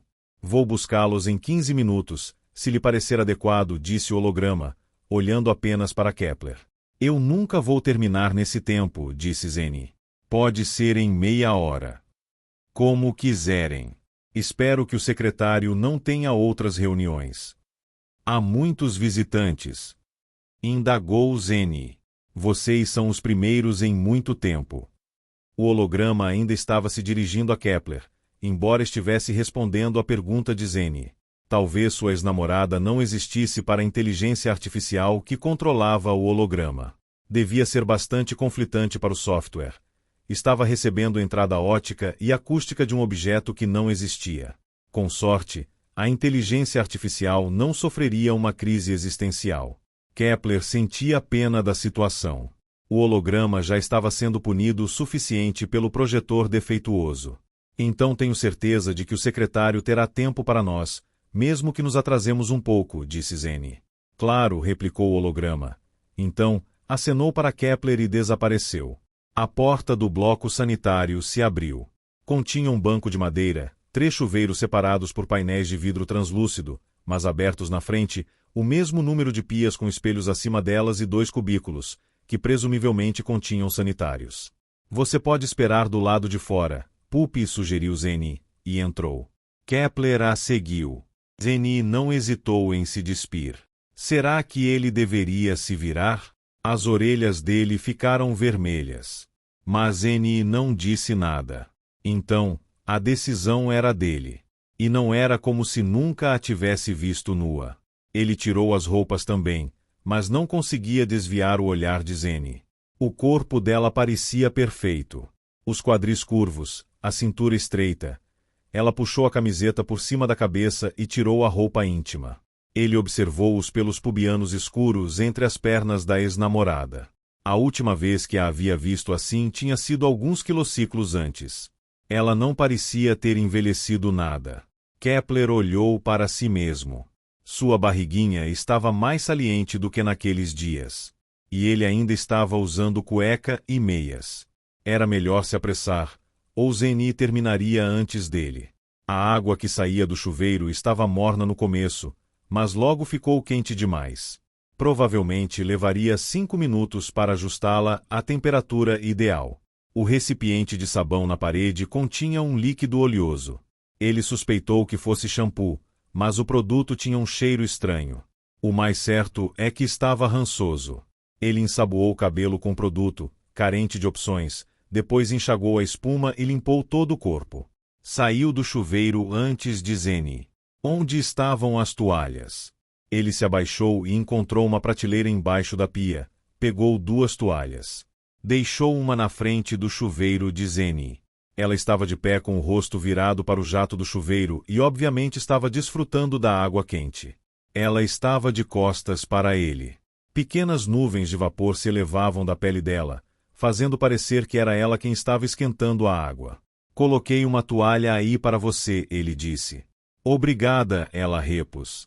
Bem que ela poderia me pedir para ajudá-la a se secar, ele pensou enquanto se esfregava. Mas essa ideia aparentemente não tinha ocorrido a Zeni. Assobiando, ela saiu do chuveiro descaradamente, dando a ele uma visão frontal completa, e se secou. Kepler correu para vestir suas calças antes que as coisas ficassem embaraçosas. Sirva-se da minha bolsa se precisar de um pente, ofereceu Zeni. Ele quase tinha se esquecido.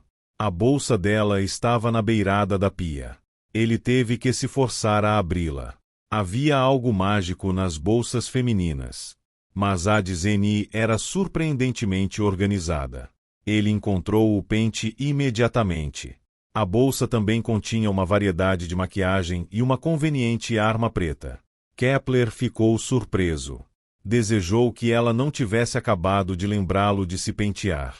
Agora ele havia tocado na arma, e quando você tocava em coisas assim, você teria que usá-las. Pelo menos era assim nos roteiros de bons filmes. Ele penteou o cabelo, lavou e enxagou o pente e o colocou de volta na bolsa. Isso é ridículo, ele pensou. Eu sou o mestre do meu próprio destino. A arma não significava nada, ou, se significava, então nada mais do que uma vaga possibilidade. Agora que ele sabia que Zeni andava armada, ele poderia até impedi-la de usá-la. E ele faria isso se necessário. Fechou a bolsa e olhou para si mesmo novamente no espelho. Na próxima hora ou 2, o destino de uma inteligência alienígena seria decidido. E o seu próprio. Eu vou esperar lá fora, ele anunciou. Ok, estarei com você em 15 minutos. Tanto o holograma quanto Zeni foram pontuais. Isso era algo que ele apreciava na amiga. Ela sempre cumpria seus compromissos. Ele próprio preferia sempre chegar mais cedo. Não, isso poderia ser mal interpretado. Sorte que ninguém consegue ler a minha mente, ele pensou. Tenho boas notícias, disse o holograma, dirigindo-se a Kepler. O secretário ainda tem tempo para vocês. Obrigado, replicou Kepler. Eles marcharam um ao lado do outro por cerca de 10 minutos por corredores de aparência idêntica. Isso seria algum tipo de estratégia de defesa? Ninguém jamais se lembraria do caminho. Então eles pararam em frente a uma porta. O holograma bateu. A batida não fez barulho, mas alguém lá dentro gritou: "Entre!" Eles entraram. Cristóvão Colombo veio cumprimentá-los. Kepler calculou que sua idade era inferior a 40 anos biológicos. Estava usando um cardigã com cotoveleiras e sorriu com o que parecia ser interesse genuíno. Kepler já o havia conhecido em algum lugar antes, mas não conseguia se lembrar da ocasião. Colombo cumprimentou Zeni primeiro, curvando-se levemente. "Quem temos aqui então?" perguntou. "Você deve ser Wang Zeni, se não me engano. Não me disseram que você estava presente, o que torna ainda mais prazeroso vê-la. É uma longa história." Estou feliz em vê-lo também, disse Zeni. Enquanto falava, ela segurou a mão do secretário por mais tempo do que o necessário. Kepler sentiu uma pontada, mas sabia que ela teria que conquistar Colombo por qualquer meio necessário. Se ele recomendasse à convenção o encerramento do projeto de resgate, eles teriam vencido a batalha. E você, caro Johannes Kepler, também não o vejo há muito tempo. Há quanto tempo exatamente? Indagou o secretário, oferecendo sua mão. Kepler retribuiu o gesto. O aperto de mão foi firme e caloroso. Colombo parecia ser uma pessoa agradável. Kepler começou a se sentir mais esperançoso. Há muito tempo, respondeu. O prazer é meu. Posso lhes oferecer alguma coisa? Quis saber o anfitrião. Só um pouco de água, disse Zeni. Nada para mim, obrigado, disse Kepler. Então, sentem-se, disse Colombo, apontando para um sofá. Na frente do assento havia uma mesa baixa ladeada por 2 poltronas. Zeni e Kepler se sentaram. O mordomo permaneceu de pé e se afastou educadamente para a porta. Colombo bateu em uma parede em branco e um bar se abriu. Ele despejou um líquido incolor de uma garrafa de cristal em 2 copos e os passou para Zeni e Kepler. O vapor de água se condensou nas laterais dos copos. Kepler tomou um gole e percebeu que estava com sede, afinal de contas. A água não tinha gosto, do jeito que ele gostava. O secretário se sentou em uma das poltronas. Então ele se levantou novamente e se serviu do bar, enchendo um copo até a borda com um líquido amarronzado. Voltou a se sentar e o bebeu. O que os traz aqui? Perguntou Colombo, inclinando-se para trás. Fizemos uma descoberta quase inacreditável, disse Zeni. Ela se inclinou para ele enquanto falava, exibindo seu decote. Kepler ficou surpreso ao ver sua ex-namorada agora usando essa tática. Houve um tempo em que ela teria se recusado, preferindo confiar em sua mente afiada. Eni relatou o que haviam encontrado no sistema desconhecido. Ela não nomeou as coordenadas da estrela nem descreveu como havia obtido esse conhecimento. Colombo ouvia atentamente e, de vez em quando, fazia uma pergunta ocasional e astuta. Então a única resposta razoável seria a convenção redesenhar completamente o projeto de resgate, disse Zeni, concluindo sua história. Colombo franziu a testa e cruzou os braços. Esse é um pedido bastante substancial, declarou. Eni se levantou e passou a andar de um lado para o outro na sala. O maior sonho da humanidade foi realizado. Encontramos uma espécie inteligente. E a humanidade deveria perecer por eles. Se não resolvermos os nossos problemas de energia, esses alienígenas viverão mais que nós. Não podemos culpá-los por isso. Retrucou Zeni, apoiando as mãos nos quadris. E não podemos deixá-los morrer por nós. Isso seria desumano. Vamos desacelerar um pouco, disse Colombo.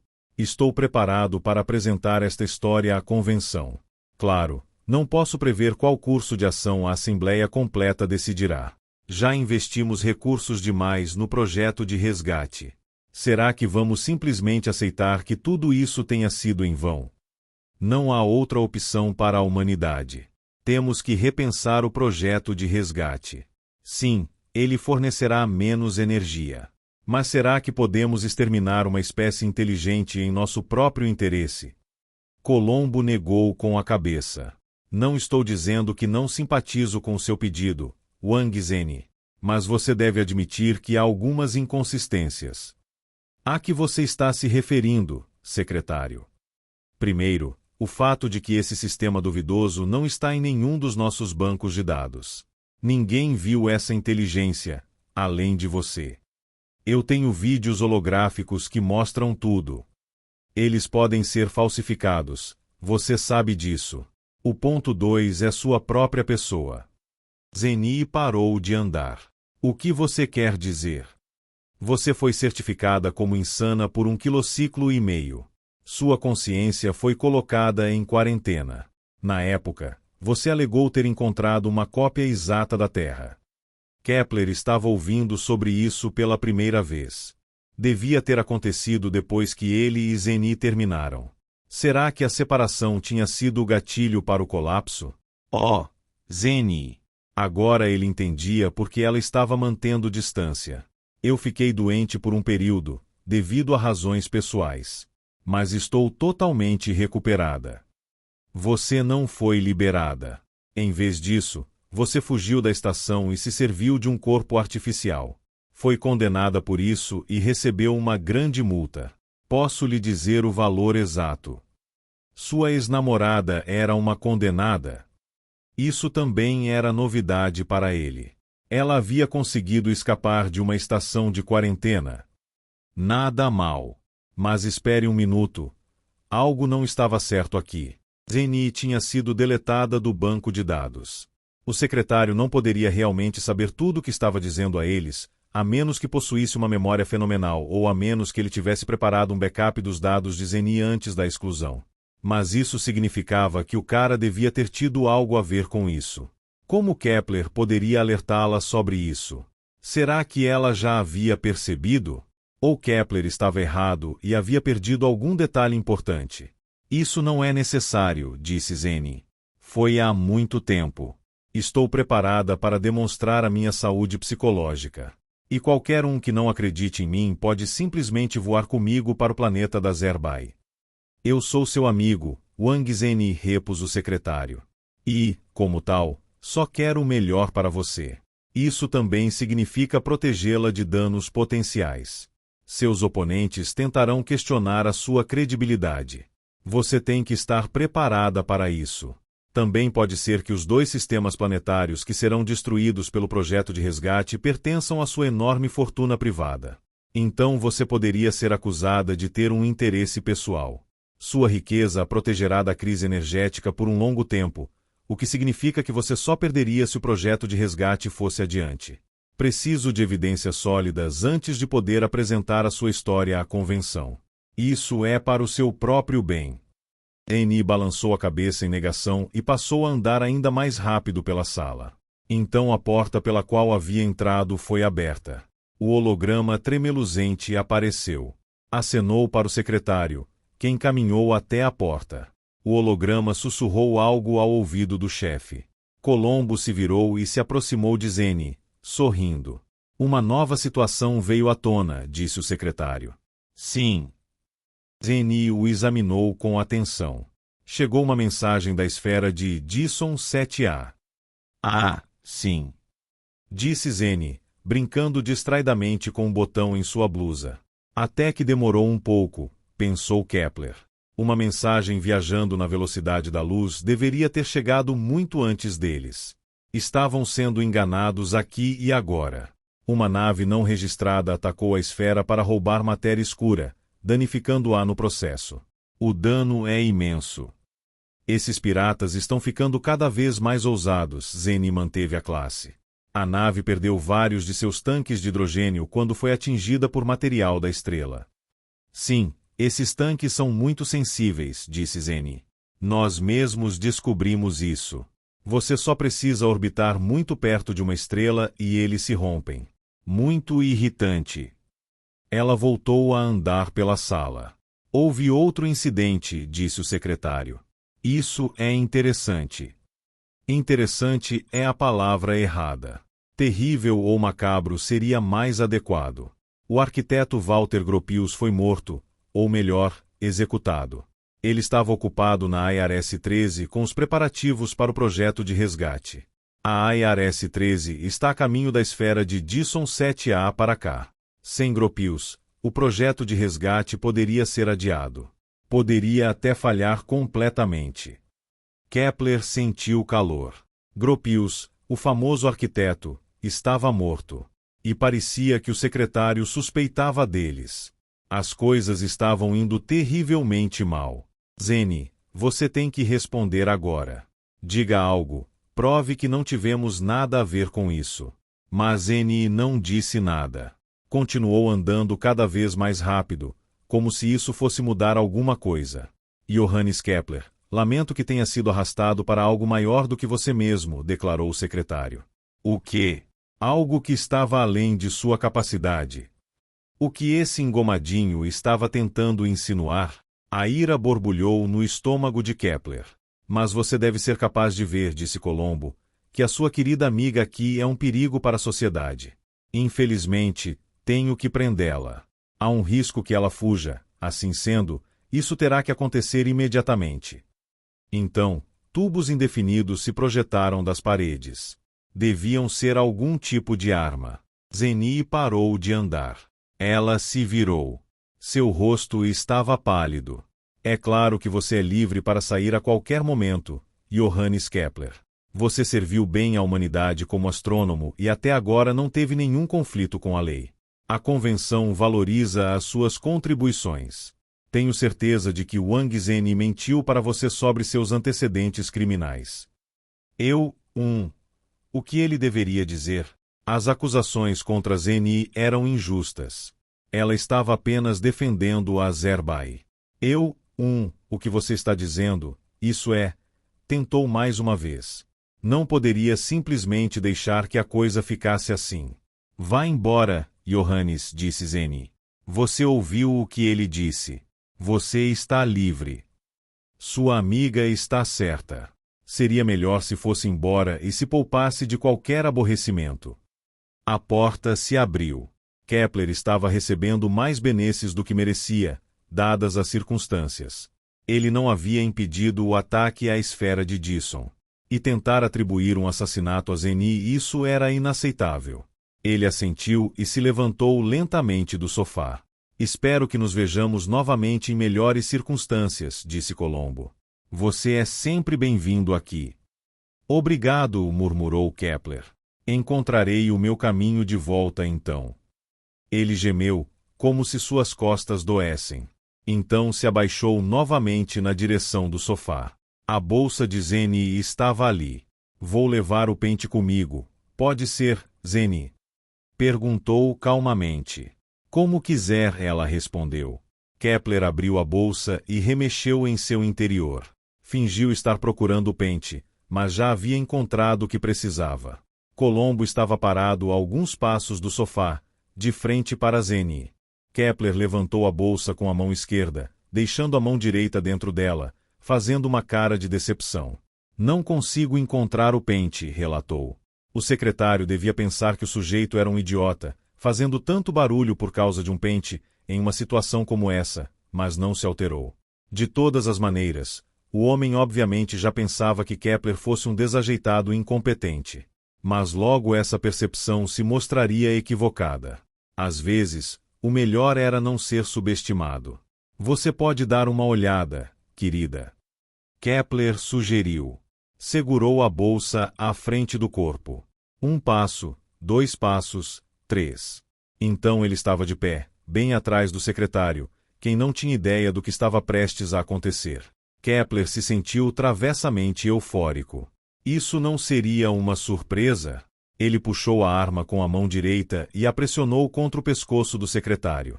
Colombo se congelou instantaneamente. Era estranho, as pessoas, em sua maioria, nunca haviam sentido o cano de uma arma em seus pescoços, mas quando isso acontecia, elas percebiam imediatamente o que estava acontecendo. Nem uma palavra, ordenou Kepler, satisfeito com a dureza de sua voz. Ele poderia ser um gangster de verdade. Mas agora ele só podia esperar que as armas saindo da parede não detectassem o perigo para Colombo. Ou que fossem estúpidas o suficiente para responderem apenas às claras instruções do secretário. Não importava. Inteligentes ou estúpidas, mas nada entre as duas opções, por favor. Kepler tinha justificativa. Sua vítima não tinha sido penetrada por balas, fatiada por raios laser ou eletrocutada. Vire-se lentamente e caminhe em direção à porta, disse ao secretário. Colombo obedeceu. Cuidado para que ele não tente nenhuma gracinha, disse Zeni. Eu não me surpreenderia com nada que esse cara fizesse. Ela poderia ter apenas elogiado Kepler. Tudo bem, ele mesmo se elogiaria.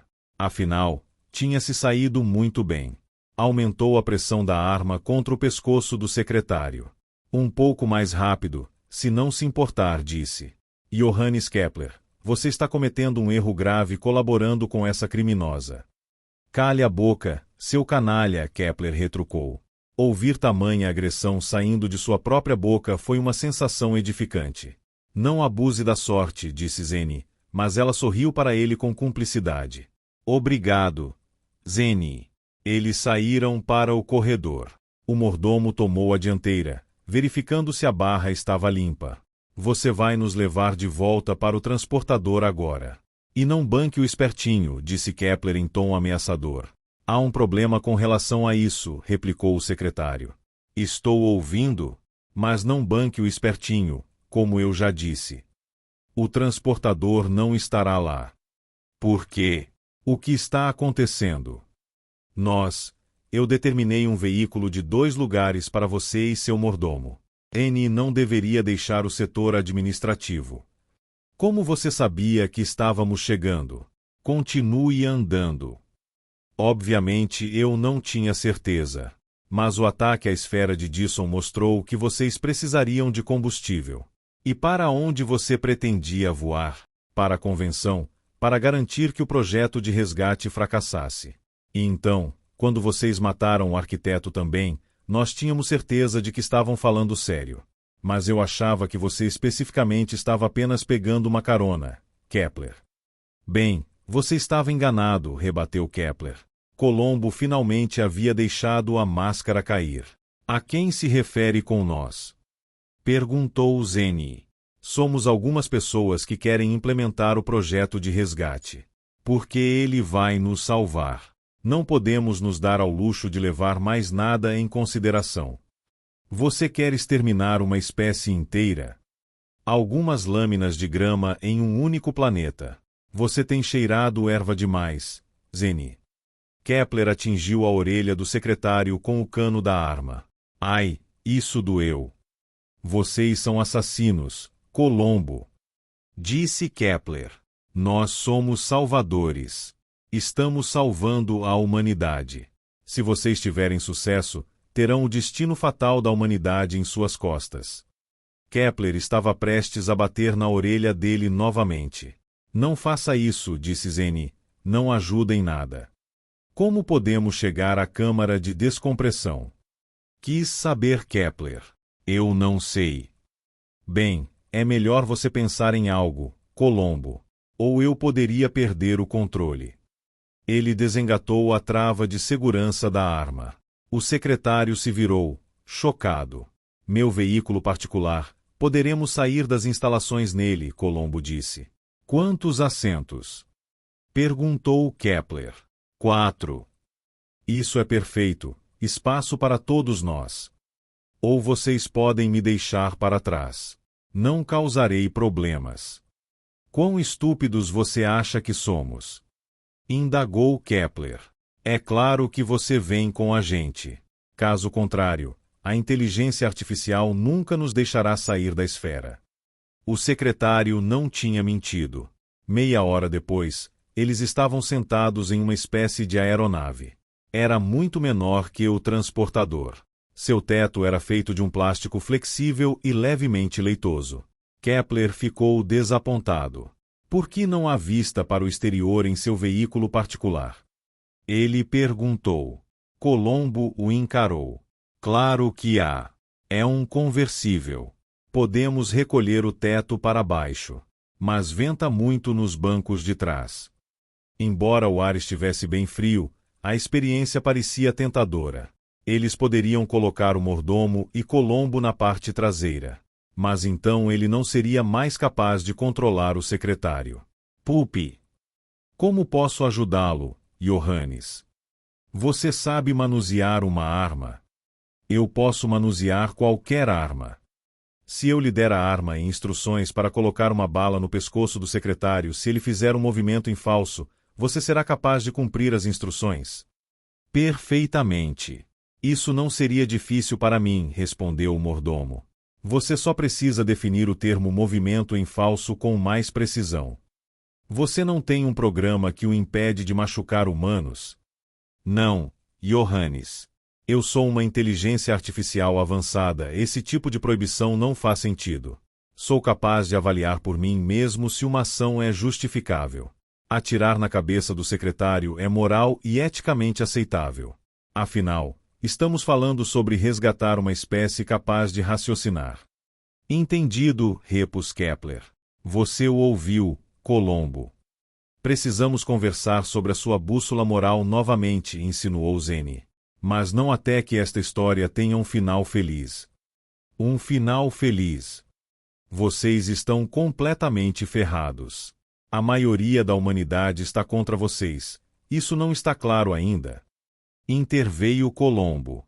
Essa declaração deve ser interpretada como um movimento em falso. Perguntou o mordomo. Kepler se enrijeceu involuntariamente. A inteligência artificial parecia um pouco rápida demais no gatilho. Talvez não fosse uma boa ideia colocar uma arma nas mãos de um programa. Mas então ele não seria capaz de voar em um conversível aberto. O que seria mais importante? A vida de Colombo ou a experiência que o esperava? Kepler soltou uma risada interior. Ele devia ser um verdadeiro criminoso sem coração se estivesse fazendo perguntas como essas para si mesmo. Pupi, uma declaração acústica não representa um movimento em falso, afirmou. Apenas questões de segurança. O mordomo deu uma gargalhada. Foi uma piada, Johannes, apenas uma piada. Ótimo. Então podemos ir. Estou pronta, disse Zene. Você é quem está aqui falando o tempo todo. Então vamos. Mas com o teto abaixado. Disse ele. Deixar a cena do crime em um conversível, quão fantástico era isso? O vento deveria ser tolerável na frente.